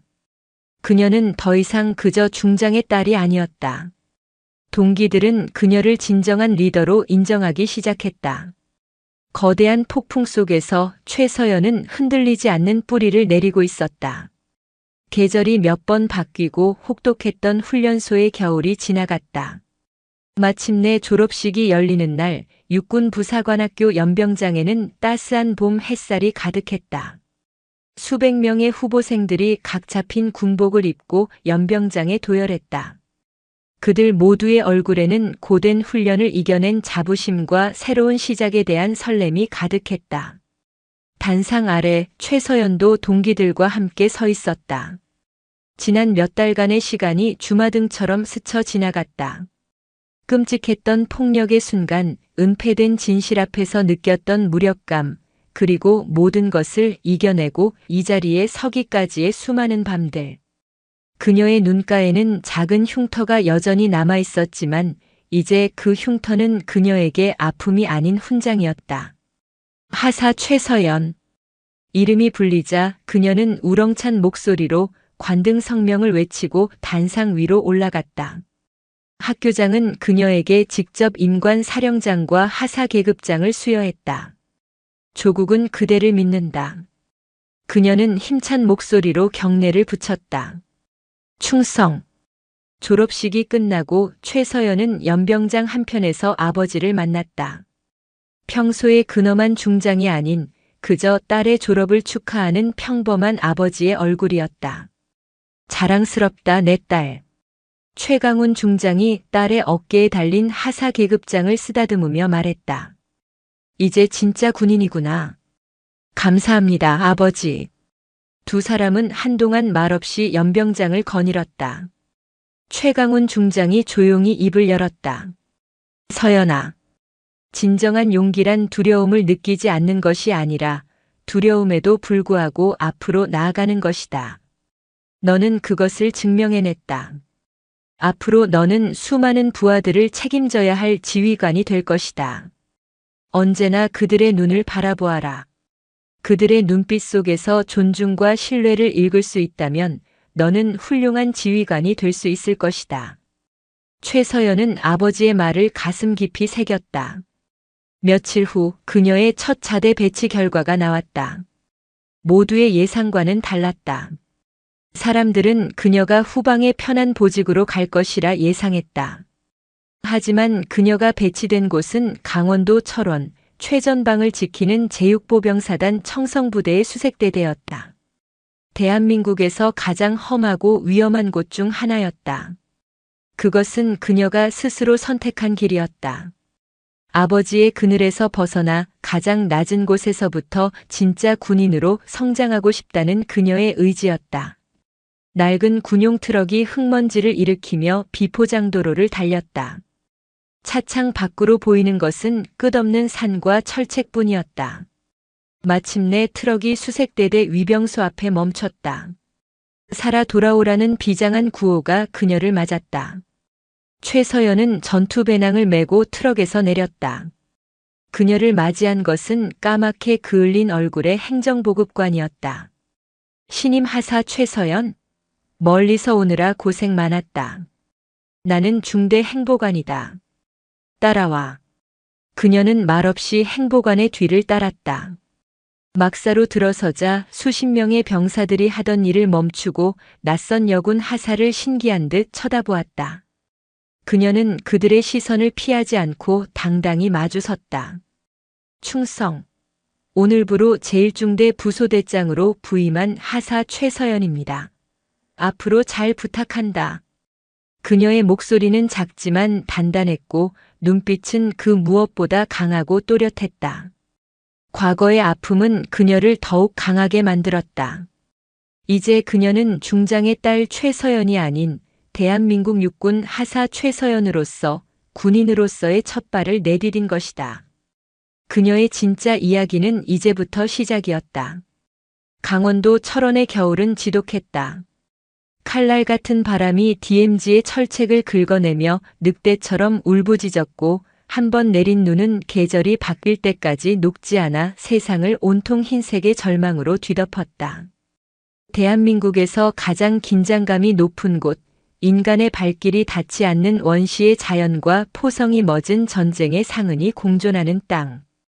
그곳이 바로 최서연 하사의 첫 부임지 제6보병사단 청성부대 수색대대였다. 그녀가 부임했을 때 부대원들의 시선은 복잡했다. 중장 딸이라는 꼬리표는 소문보다 더 빨리 최전방까지 날아와 있었다. 낯선 여군 하사, 그것도 엄청난 백을 가졌다는 그녀의 등장은 고요한 부대에 던져진 돌과 같았다. 병사들은 그녀를 대놓고 무시하지는 않았지만 보이지 않는 벽을 쳤다. 그들의 눈빛은 과연 저 온실 속 화초 같은 아가씨가 이 지옥에서 버틸 수 있을까? 라고 묻고 있었다. 최서연은 아무 말도 하지 않았다. 그녀는 오직 행동으로 자신을 증명하기로 했다. 새벽 5시 누구보다 먼저 일어나 완전 군장을 꾸리고 대대 연병장을 달렸다.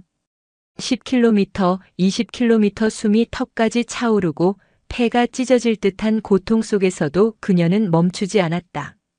주간 훈련에서는 남자 병사들과 똑같이 뒹굴고 진흙탕을 기었다. 야간 매복 훈련 때는 얼어붙은 땅에 몸을 숨긴 채 밤을 새우며 떨고 있는 병사에게 자신의 방한 장비를 말없이 건네주기도 했다. 그녀의 눈은 더 이상 누군가의 공격 대상이 아니었다. 그녀의 눈은 이제 부하들의 미세한 표정 변화를 읽어냈고 작전 지역의 지형지물을 한치의 오차 없이 꿰뚫어 보았으면 칠흑 같은 어둠 속에서도 적의 움직임을 감지하는 수색꾼의 눈이 되어가고 있었다. 그녀는 결코 소리치거나 위압적으로 명령하지 않았다. 대신 가장 먼저 움직였고 가장 마지막까지 남았다. 그녀의 묵묵한 헌신 앞에서 병사들의 마음은 서서히 녹아내리기 시작했다. 중장 딸이라는 수식어는 어느새 희미해지고 그 자리에는 우리 부소대장님이라는 단단한 신뢰가 자리 잡았다. 부임하고 6달이 지났을 무렵, 그날은 유난히 안개가 짙게 낀 초여름 새벽이었다. 최서연 하사가 이끄는 8명의 수색팀에게 DMZ 내적 지피 동향 감시 및 특이 지형 정찰 임무가 주어졌다. 작전 지역은 군사분계선을 불과 수백 미터 앞둔 언제 총격이 벌어져도 이상하지 않을 위험천만한 곳이었다. 지금부터 통신은 수신호 위주로 한다. 내 발자국만 따라와. 절대 소리 내지 마라. 최서연은 선두에서 능숙하게 수신호를 보내며 팀을 이끌었다. 안개를 방패 삼아 그들은 소리 없이 비무장지대의 심장부로 스며들었다. 축축한 흙냄새와 짙은 풀 비린내가 코를 찔렀다. 심장이 세차게 뛰었지만 그녀의 눈은 냉철하게 주변을 살폈다. 목표 지점에 거의 다다랐을 때였다. 후방에서 윽 하는 짧은 비명과 함께 무언가 쓰러지는 소리가 들렸다. 최서연의 온몸에 소름이 돋았다.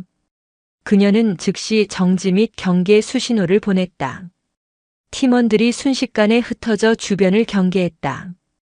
그녀는 조용히 뒤로 돌아갔다.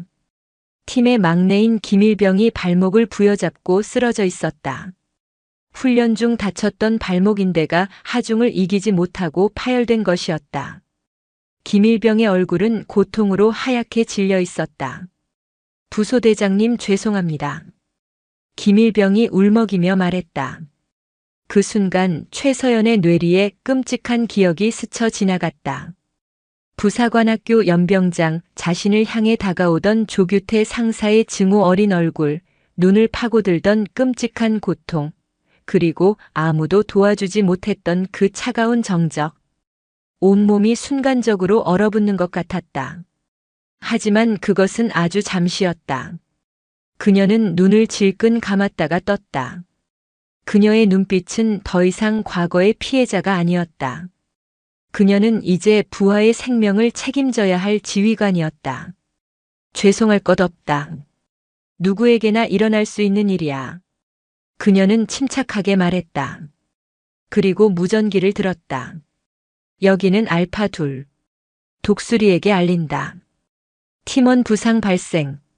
작전 중지하고 즉시 복귀하겠다. 현재 위치. 알파2 여기는 독수리.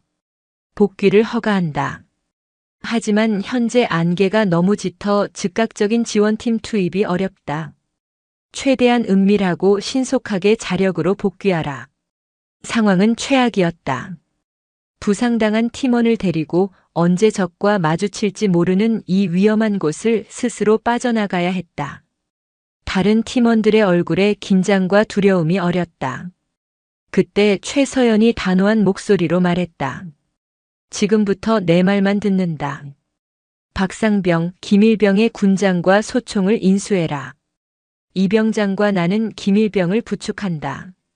나머지는 5m 간격으로 전후방을 철저히 경계하며 이동한다. 우리는 괴물이 아니다. 다친 전우를 버리고 가지 않는다. 한 명도 빠짐없이 모두 살아서 복귀한다. 알겠나? 네, 알겠습니다. 팀원들의 눈빛이 달라졌다.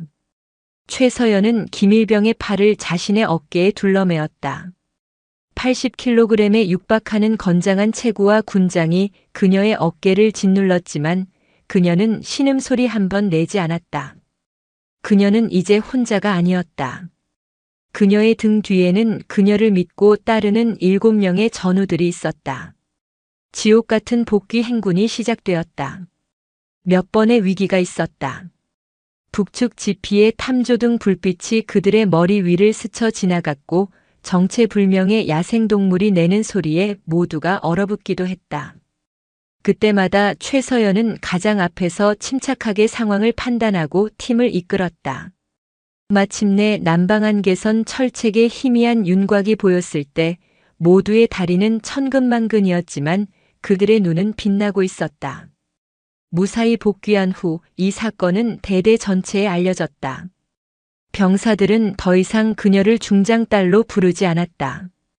그들은 진심 어린 존경을 담아 그녀를 최서연 부소대장님이라고 불렀다. 그녀는 자신의 상처를 극복하고 그것을 타인을 지키는 힘으로 승화시킨 진정한 지휘관으로 거듭난 것이었다. 1년 뒤 최서연은 중사로 진급했다. 벚꽃이 흩날리던 어느 주말, 그녀가 근무하는 지피에 뜻밖의 손님이 찾아왔다. 헬기 한 대가 지피 근처 착륙장에 내렸고 그곳에서 최강훈 중장이 내렸다. 장군을 맞이하는 의전도 요란한 보고도 없었다. 그는 그저 딸을 만나러 온 평범한 아버지였다. 두 사람은 지피 관측소에 나란히 서서 북녘 땅을 바라보았다. 멀리 보이는 북한의 산하는 말이 없었다. 이제는 내가 지키는 땅이구나. 최강훈 중장이 조용히 말했다. 그는 지난 1년간 군을 개혁하기 위해 모든 것을 쏟아부었다. 많은 저항과 반발이 있었지만 군은 분명히 더 나은 방향으로 변하고 있었다. 그리고 그 모든 변화의 시작은 바로 여기 자신의 눈앞에 서 있는 딸이었다. 아버지, 그때 신고해 주신 군의관님은 어떻게 되셨나요? 최서연이 물었다. 송지의 대위 말인가? 얼마 전 소령으로 진급했다더군. 지금은 국군 수도병원에서 자기 몫을 훌륭히 해내고 있다. 용기 있는 군인은 반드시 그에 합당한 대우를 받아야지. 최강훈 중장은 딸의 얼굴을 바라보았다. 햇볕과 찬 바람에 그을린 얼굴, 조금 더 단단해진 턱선, 그리고 여전히 맑고 깊은 눈. 그는 딸의 눈가에 남은 작은 흉터를 보았다. 내 눈빛은 여전하구나. 그가 말했다. 아니, 달라졌다. 예전에는 그저 곧고 맑기만 했다면 지금은 그 안에 수많은 부하들의 삶의 무게가 담겨 있구나. 그 눈빛이 이제는 두렵지 않으냐? 최서연은 아버지를 보며 희미하게 미소 지었다. 아니요, 아버지. 이제는 자랑스럽습니다. 그녀는 다시 북녘 땅으로 시선을 돌렸다. 저는 그날 이후로 세상을 더 선명하게 보게 되었습니다.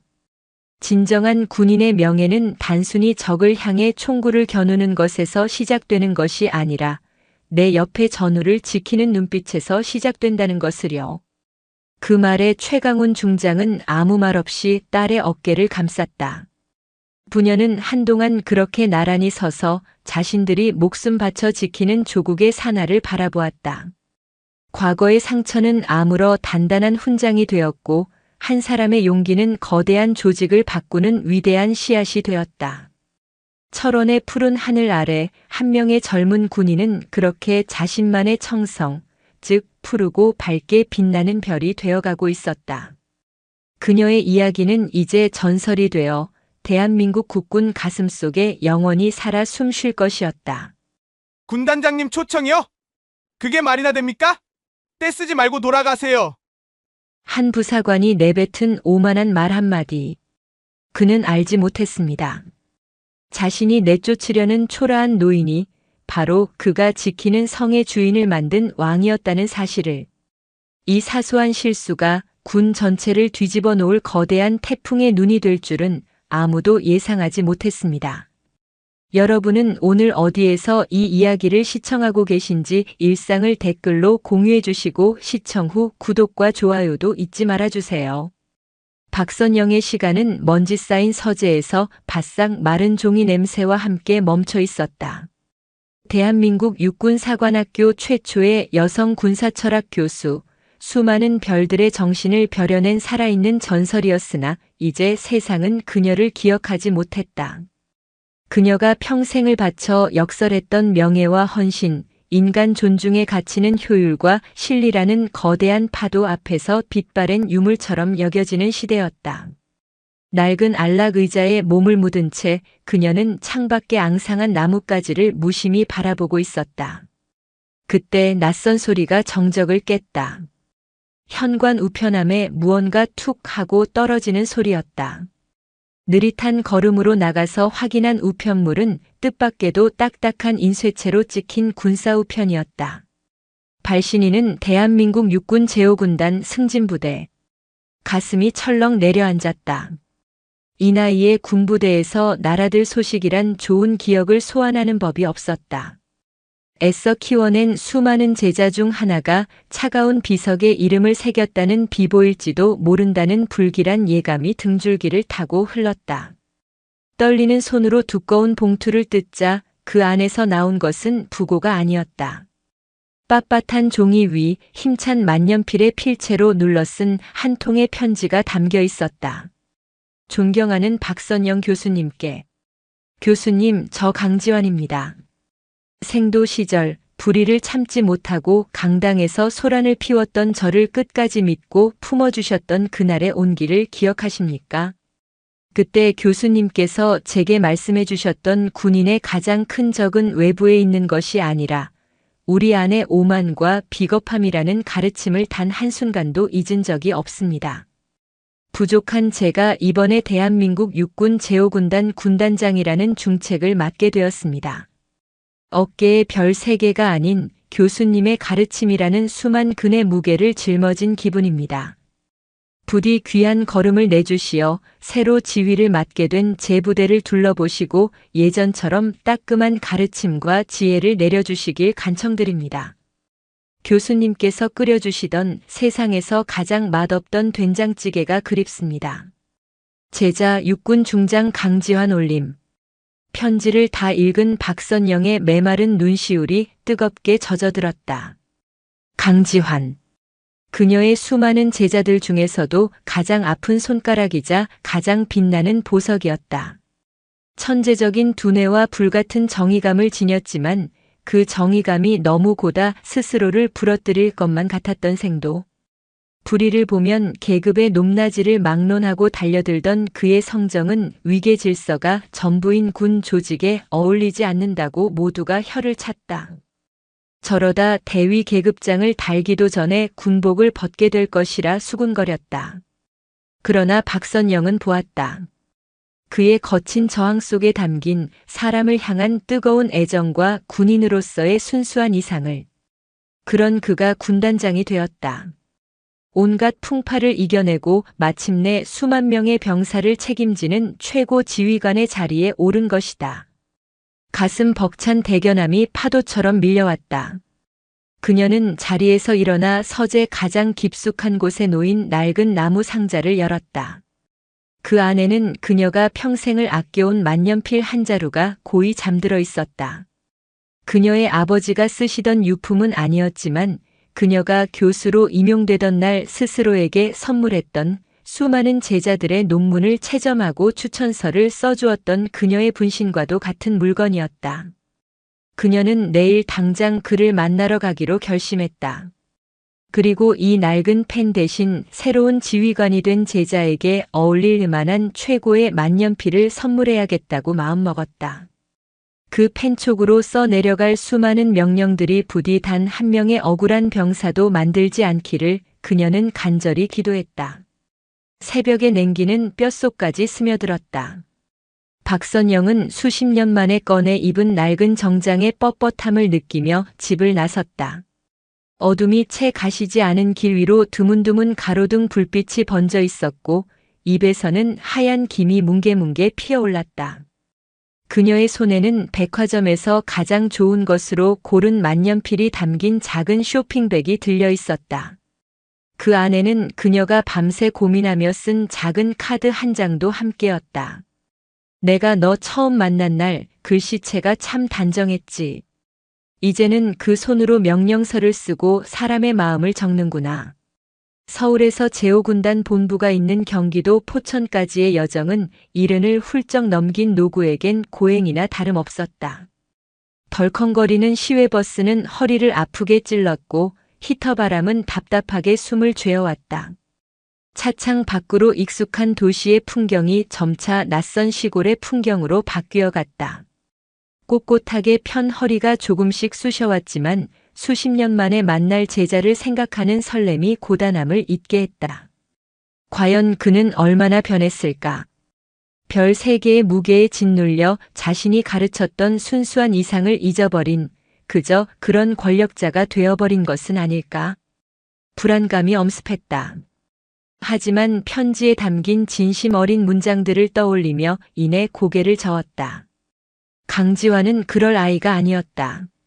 몇 번의 환승 끝에 버스는 마침내 승진이라는 부대명과 함께 거대한 위병소가 보이는 정류장에 멈춰 섰다. 박선영이 버스에서 내리자 차가운 겨울바람이 매섭게 옷깃을 파고들었다.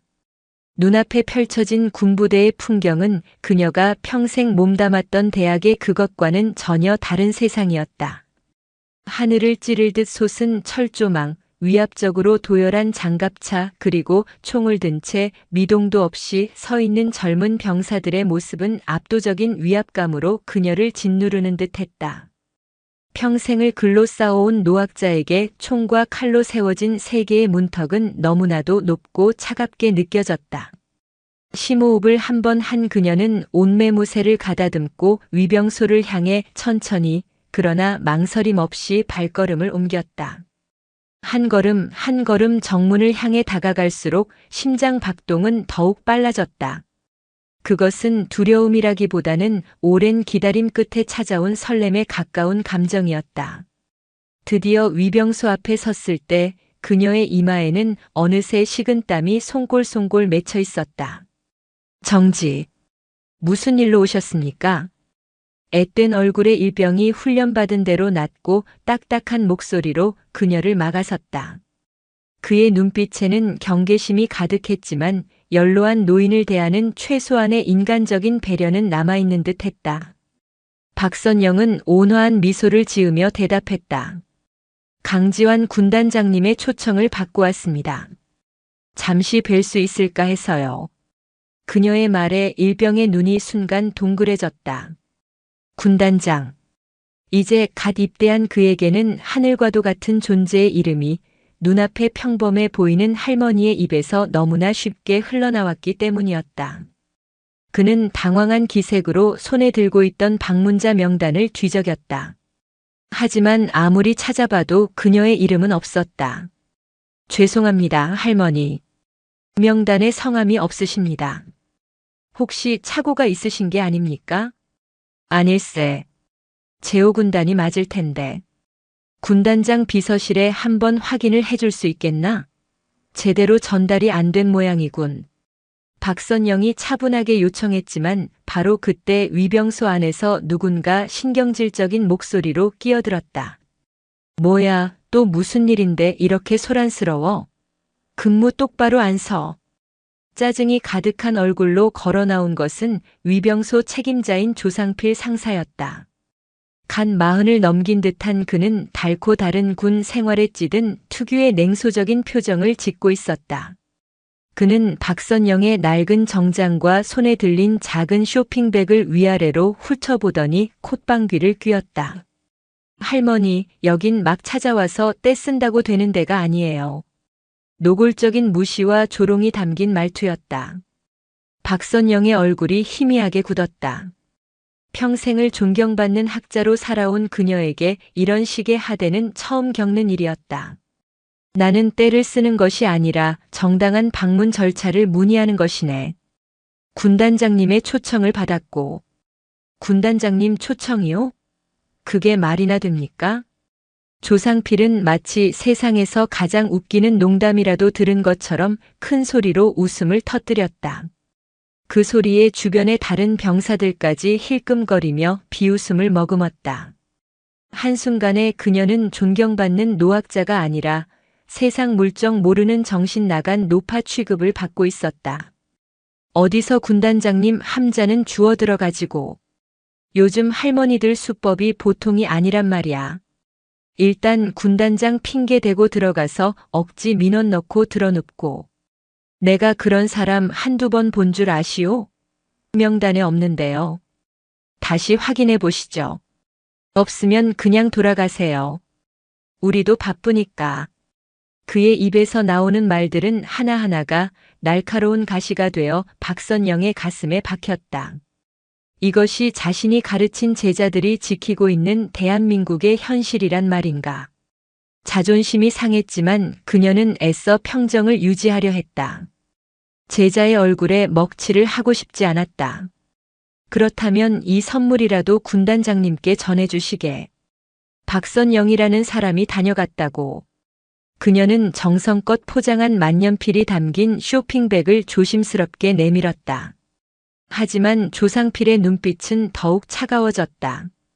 그는 쇼핑백을 마치 더러운 오물이라도 되는 듯 쳐다보며 비아냥거렸다. 선물? 이게 선물입니까? 누가 봐도 쓰레기지. 군단장님께서 이런 너절한 걸 받으실 것 같습니까? 차가운 철문 앞 한평생 지켜온 늙은 스승의 진심은 그렇게 세상 물정 모르는 고집으로 짓밟히고 있었다. 조상필의 입에서 나온 쓰레기라는 단어는 날카로운 유리 파편이 되어 박선영의 고막을 찢고 들어왔다. 그의 눈빛은 순수한 경멸 그 자체였다. 그는 한 걸음 더 다가서더니 다짜고짜 그녀의 손에 들린 쇼핑백을 거칠게 낚아챘다. 힘없는 노인의 손에서 빠져나간 쇼핑백은 허공에서 위태롭게 흔들렸다. 어디 구경이나 한번 해봅시다. 그 대단한 선물이 뭔지. 조상필은 포장지를 미련 없이 북북 찢어발겼다. 정성스럽게 매듭 지어진 리본이 힘없이 바닥으로 떨어졌다. 이윽고 모습을 드러낸 것은 묵직하고 고급스러운 가죽 케이스였다. 그는 잠시 주춤했지만 이내 다시 비웃음을 되찾았다. 케이스를 탁 소리가 나게 열자 그 안에서 짙은 남색 몸체의 은은한 백금 장식이 빛나는 만년필이 모습을 드러냈다. 전문가가 아니더라도 한눈에 범상치 않은 물건임을 알 수 있었다. 그러나 조상필의 눈에는 그저 비싸 보이는 펜 한 자루일 뿐이었다. 꼴에 펜은 번지르르하네. 이런 걸로 사단장님 마음이라도 사보시려고? 할머니, 사람 잘못 보셨어요. 우리 군단장님은 이런 얄팍한 수에 넘어가는 분이 아니시라고. 그는 만년필을 조심성 없이 집어들었다. 그리고는 마치 장난감처럼 허공에 휘둘러 보더니 더욱 모욕적인 행동을 저질렀다. 그는 펜을 들고 곧장 위병소 안으로 들어가 먼지가 뽀얗게 쌓이고 커피 자국이 얼룩진 낡은 책상 위로 아무렇게나 툭 던져버렸다. 쿵 하는 둔탁한 소리와 함께 만년필은 기름때 낀 책상 위를 굴러 방금 전까지 누군가 먹다 남긴 컵라면 용기 옆에 멈춰 섰다. 제자를 향한 스승의 고귀한 진심이 시큼한 음식물 쓰레기 냄새와 뒤섞여 더럽혀지는 순간이었다. 박선영의 눈앞이 하얗게 변했다. 숨이 턱 막히고 다리가 후들거렸다. 그녀는 아무 말도 하지 못하고 그저 책상 위에 내팽개쳐진 자신의 마음을 망연자실하게 바라볼 뿐이었다. 분노보다 더 깊은 슬픔이, 슬픔보다 더 지독한 무력감이 온몸을 휘감았다. 평생을 지켜온 학자로서의 자존심과 스승으로서의 명예가 저 지저분한 책상 위에서 뒹구는 만년필처럼 산산조각 나버린 것 같았다. 처음 보는 노인에게 너무 과한 처사라고 생각했는지 아까까지만 해도 낄낄거리던 병사들의 얼굴에서도 웃음기가 사라져 있었다. 심지어 조상필 자신도 순간적으로 자신이 너무 심했다는 것을 깨달았는지 당황한 표정으로 헛기침을 하며 괜히 목소리를 높였다. 꺼보라고요. 별것도 아니잖아요. 그냥 펜 한 자루잖아. 이런 걸로 업무 방해하지 마시고 이제 그만 돌아가시라니까. 그는 애써 태연한 척하며 상황을 수습하려 했지만 목소리는 미세하게 떨리고 있었다. 박선영은 더 이상 이곳에 머물 이유가 없었다.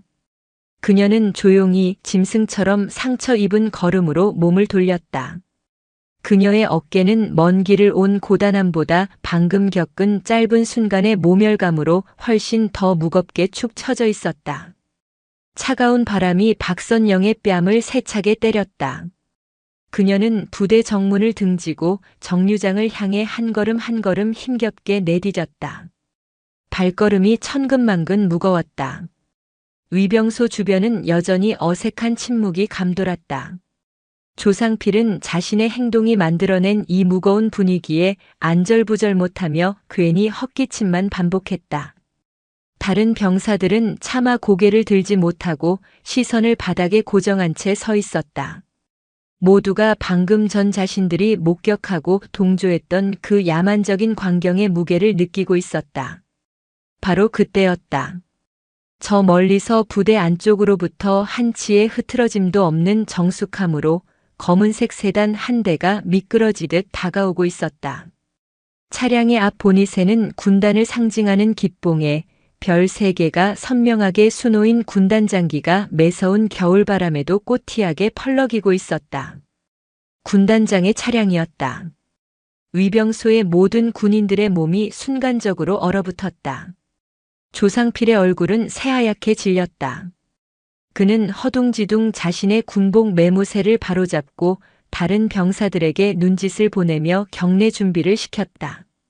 그의 머릿속은 복잡했다. 왜 하필 지금 군단장님께서 나타나시는 것인가? 방금 전에 소란을 보셨으면 어떡하지? 아니, 보셨을 리가 없다. 이미 저 노파는 멀어져 가고 있지 않은가? 검은색 세단은 소리 없이 속도를 줄이며 위병소 앞에 부드럽게 멈춰섰다. 운전병이 재빨리 차에서 내려 뒷좌석 문을 열었다. 차 안에서 갓 부임한 신임 군단장 강지환 중장이 내렸다. 잘 다려진 전투복, 굳게 담은 입술과 강직한 눈빛에서는 수만 명의 생명을 책임지는 지휘관의 위엄이 흘러나왔다.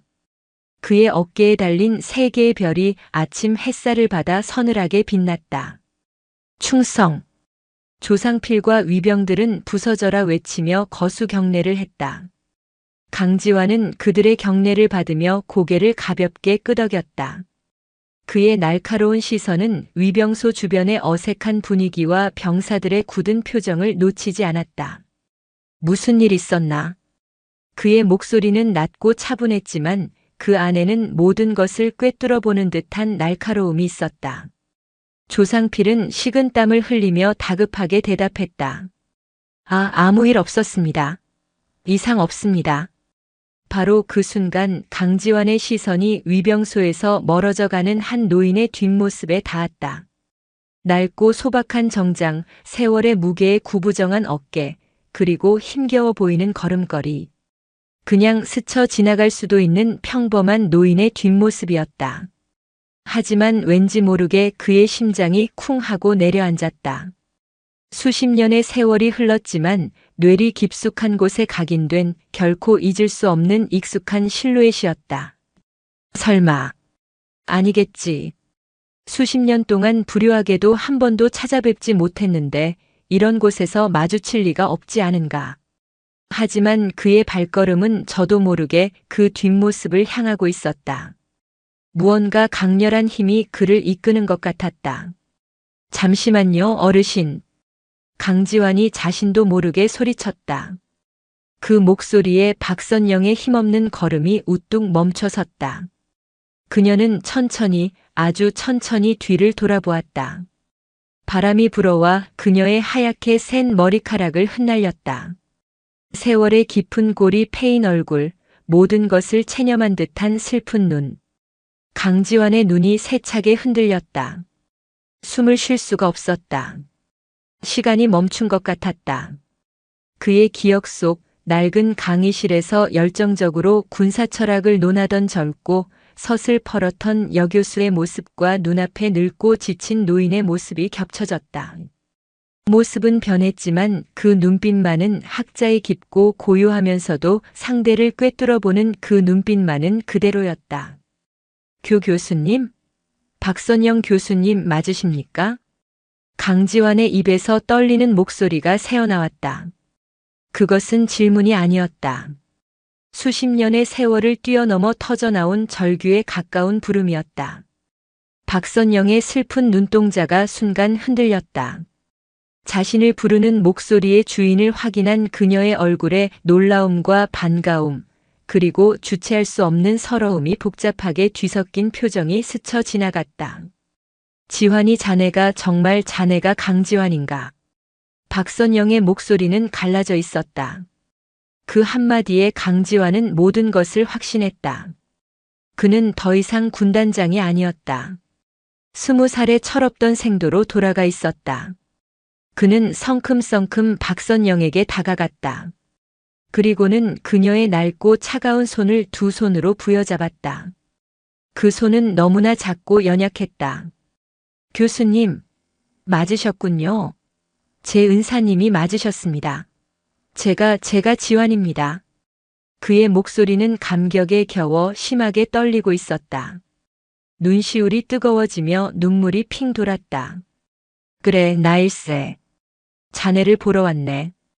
훌륭한 장군이 된 내 제자를 축하해주러 왔어.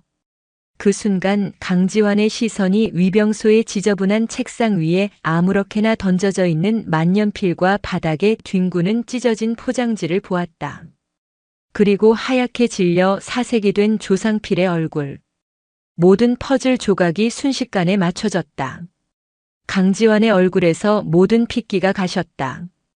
감격과 반가움으로 가득 찼던 그의 눈빛은 순식간에 시베리아의 혹한보다 더 차가운 분노로 돌변했다.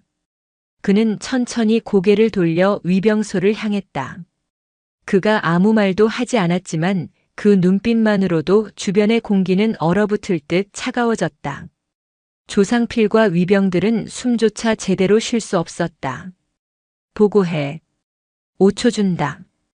강지환의 목소리는 강철처럼 차갑고 단단했다. 그 안에는 어떠한 변명도 용납하지 않겠다는 지휘관의 절대적인 의지가 담겨 있었다. 조상필은 사시나무 떨듯 떨며 입을 열었다. 그것이 이 어르신께서 약속도 없이 군단장님을 뵙겠다고 하셔서. 그래서 강지환이 그의 말을 잘랐다. 그래서 규정대로 돌려보내려던. 규정? 강지환은 헛웃음을 터뜨렸다.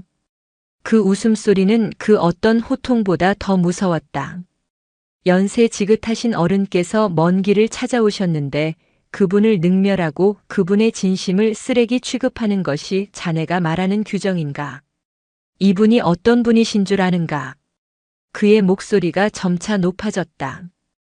위병소의 모든 병사들이 고개를 숙였다.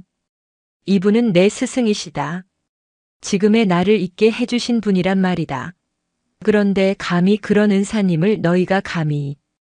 강지환의 분노는 극에 달했다. 그는 더 이상 묻지 않았다. 그는 박선영에게 고개를 돌려 깊이 허리를 숙였다. 교수님 죄송합니다. 제가 부하들 교육을 잘못 시켰습니다. 제 불찰입니다. 부디 용서해 주십시오. 군단장이 별 3개를 단 장군이 허름한 옷차림의 노인에게 90도로 허리를 숙이는 모습. 그 광경을 지켜보는 모든 이들은 충격에 휩싸였다. 박선영은 그런 제자의 어깨를 말없이 두드려 주었다. 그것은 용서이자 위로였다. 이강철은 허리를 펴고 다시 조상필을 향해 섰다. 그의 눈빛은 아까보다 훨씬 더 차갑고 무서워져 있었다. 조상필 상사. 자네가 오늘 더럽힌 것은 내 스승님의 선물이 아니야. 자네가 입고 있는 그 군복의 명예다. 군인의 명예는 계급의 높낮이가 아니라 지켜야 할 가치를 지키는 데서 나온다는 것을 오늘 이 자리에서 뼈에 새기게 해주겠다. 그의 선고와 같은 말에 조상필은 그 자리에 주저앉을 듯 다리가 풀리고 말았다. 강지환의 선고와 같은 말에 위병소 주변의 공기는 완전히 얼어붙었다. 그는 더 이상 조상필을 거들떠보지도 않았다. 대신 위병소 안을 가리키며 곁에 있던 헌병에게 낮고 서늘한 목소리로 명령했다. 저기 버려진 만년필 케이스와 찢어진 포장지 조각까지 먼지 하나도 남기지 말고 정중하게 수습해 오도록. 헌병이 황급히 달려가 조심스럽게 물건들을 챙겨왔다. 강지환은 그것을 직접 받아들고는 마치 깨지기 쉬운 보물이라도 다루듯 찢어진 포장지를 곱게 펴고 케이스의 먼지를 손수 털어냈다. 그 모습을 지켜보는 조상필의 얼굴은 이제 하얀색을 넘어 잿빛으로 변해 있었다. 강지환은 수습된 케이스를 꿇어앉다시피 한 조상필의 눈앞에 내밀었다. 열어봐. 조상필은 떨리는 손으로 겨우 케이스를 열었다. 아침 햇살을 받아 영롱하게 빛나는 만년필이 그의 죄를 비웃는 듯 했다. 강지환은 케이스 안에 고이 접혀있던 작은 카드를 가리켰다. 읽어. 거기 있는 모든 병사들이 들을 수 있도록 큰 소리로 읽어. 그것은 사형 선고보다 더 끔찍한 명령이었다. 조상필은 차마 입을 떼지 못하고 고개를 숙였다. 강지환의 목소리에 살기가 어렸다. 내가 2번 말하게 하지 마라. 결국 조상필은 거의 울음에 가까운 목소리로 떨리는 손으로 카드를 집어들고 읽기 시작했다. 그의 목소리는 수치심과 공포로 갈라져 나왔다. 내가 너 처음 만난 날 글씨체가 참 단정했지. 이제는 그 손으로 명령서를 쓰고 사람의 마음을 적는구나. 그가 한 글자 한 글자 내뱉을 때마다 그곳에 서 있던 모든 병사들은 자신들이 무슨 짓을 저질렀는지 어떤 고귀한 마음을 짓밟았는지 깨닫고 숨을 죽였다. 그것은 단순한 축하 문구가 아니었다. 제자를 향한 스승의 깊은 사랑과 믿음, 그리고 한 인간의 삶을 관통하는 철학이 담긴 기도문이었다. 조상필은 마지막 글자를 읽고는 끝내 고개를 떨구며 오열하기 시작했다. 강지환은 그를 차갑게 내려다보며 말을 이었다. 자네가 오늘 쓰레기라 부르며 내팽개친 것이 무엇인지 이제 알겠나. 자네는 단순히 펜 한 자루를 모욕한 것이 아니라 한 인간이 다른 인간에게 보낼 수 있는 가장 순수한 존경과 신뢰를 더럽힌 것이다. 그리고 그것은 군인이 목숨을 걸고 지켜야 할 가장 중요한 가치이기도 하다. 그는 헌병대장에게 고개를 돌렸다. 저자의 군복을 벗겨라. 그리고 당장 구속 수사하도록. 한치의 온정도 베풀지 마. 오늘 위병소 근무자 전원 역시 직위 해제하고 감찰부의 정식 조사를 받게 될 것이다. 이는 내 짓이다. 얼음처럼 차가운 명령이었다. 헌병들이 다가와 통곡하는 조상필의 양팔을 붙잡아 일으켰다. 그는 그렇게 자신의 오만이 쌓아 올린 성에서 가장 비참한 모습으로 끌려나갔다. 모든 상황이 정리되자 강지환은 언제 그랬냐는 듯 부드러운 표정으로 박선영을 향해 돌아섰다. 그는 자신의 군단 장용 세단 문을 직접 열고 허리를 깊이 숙여 스승을 에스코트했다. 교수님, 이런 누추한 곳에 세워둘 분이 아니신데. 제가 큰 죄를 지었습니다. 어서 안으로 들어가시지요. 늙은 스승의 몸은 생각보다 훨씬 더 가늘고 앙상했다. 강지환은 그 가냘픈 팔을 부축하며 그녀가 이곳까지 오기 위해 겪었을 고단한 여정과 방금 전 겪었을 끔찍한 모멸감을 떠올렸다. 가슴 한쪽이 저며왔다. 군단장이 직접 한 노인을 부축하여 차에 태우는 모습에 마주치는 모든 장병들이 걸음을 멈추고 경례를 했다. 그들은 군단장 옆에 허름한 노인이 누구인지 알지 못했지만 군단장의 극진한 태도를 보며 그녀가 도통 인물이 아님을 직감했다. 군단장 집무실은 갓 부임한 주인을 닮아 아직 정리가 덜 된 상태였지만 한쪽 벽면을 가득 채운 군사 지도와 작전 현황판이 이곳의 무게를 말해주고 있었다. 그는 박선영을 가장 편안한 소파에 앉히고 부관에게 따뜻한 차를 내오도록 지시했다. 잠시 침묵이 흐른 뒤 그는 자리에서 일어나 집무실 책상 가장 깊숙한 서랍을 열쇠로 열었다. 그리고 그 안에서 낡고 손때 묻은 만년필 한 자루를 소중하게 꺼내왔다. 수십 년 전 졸업식 날 박선영이 그에게 선물했던 바로 그 펜이었다. 교수님께서 주신 펜입니다. 소위 임관 보고서부터 대대장 시절의 첫 작전 명령, 그리고 이곳 군단장 부임 서류까지 제군 생활의 모든 중요한 문서에 이 펜으로 서명했습니다. 그는 잠시 숨을 골랐다. 때로는 불의와 타협하고 싶을 때도, 때로는 권력에 취해 교만해지려 할 때도 있었습니다. 그때마다 이 펜을 잡고 교수님의 가르침을 떠올렸습니다. 펜은 칼보다 강하지만 그 무게 또한 칼보다 무겁다고 하셨던 그 말씀을요. 그의 눈에 뜨거운 눈물이 고였다. 박선영은 말없이 그의 손을 잡아주었다. 그리고는 자신이 가져온 새 만년필 케이스를 그의 책상 위에 올려놓았다. 그 낡은 펜은 정의를 꿈꾸던 학생의 것이었네. 이 새 펜은 이제 수만 명의 목숨을 책임져야 할 지휘관의 것이야. 그 무게를 감당하는 데 작은 힘이라도 되었으면 하네. 스승의 따뜻한 위로에 강지환은 끝내 참았던 눈물을 터뜨리고 말았다. 그는 어린아이처럼 한참을 울었다. 박선영은 그런 제자의 등을 말없이 토닥여 주었다. 창밖으로는 겨울 햇살이 따스하게 쏟아져 들어오고 있었다. 그날 오후 군단장 강지환의 이름으로 제5군단 전 부대의 모든 영관급 이상 장교들에게 비상소집 명령이 하달되었다. 장교들은 무슨 일인지도 모른 채 긴장된 표정으로 군단 사령부 대강당으로 모였다.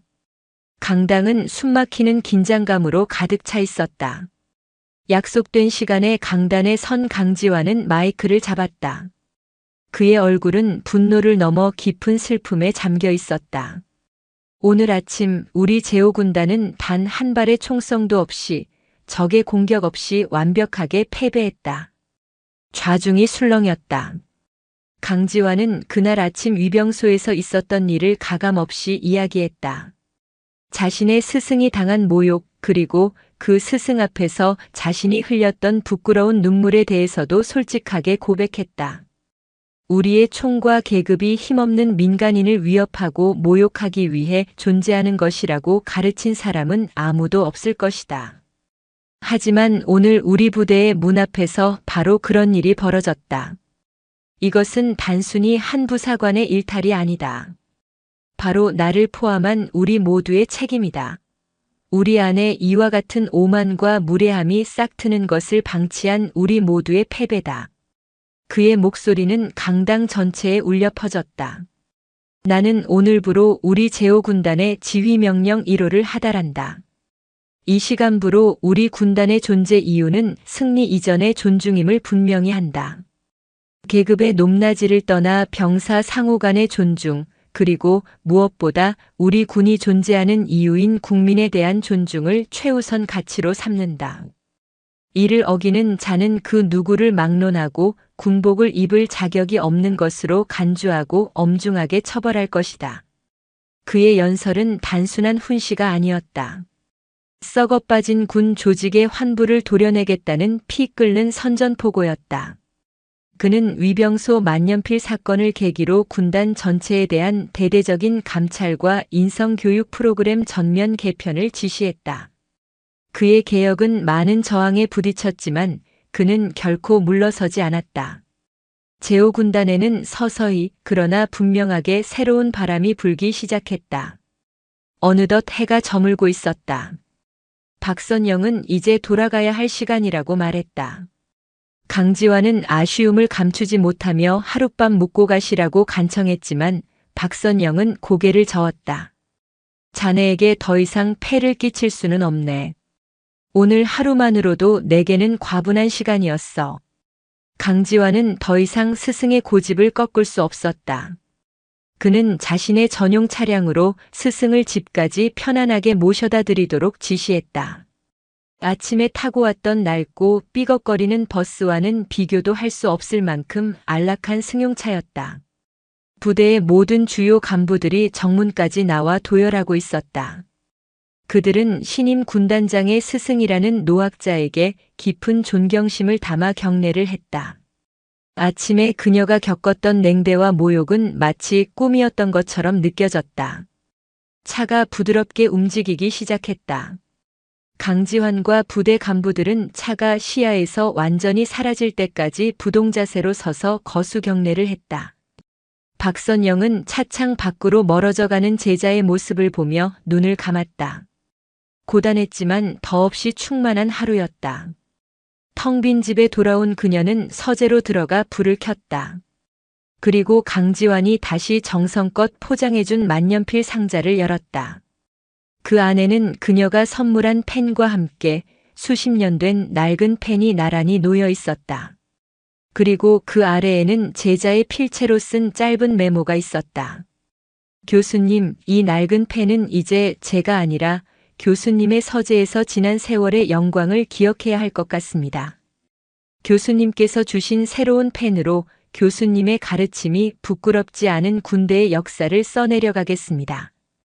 박선영은 두 자루의 펜을 책상 위에 나란히 놓고 조용히 바라보았다. 고요한 서재 안 늙은 교수의 얼굴 위로 평온한 미소가 번져나갔다. 그날 이후 제5군단에서는 만년필 사건이라 불리는 하나의 전설이 생겨났다. 그리고 그 전설은 군인이 진정으로 지켜야 할 것이 무엇인지를 알려주는 그 어떤 교리보다 더 엄중한 가르침으로 병사들의 가슴속에 영원히 살아남게 되었다.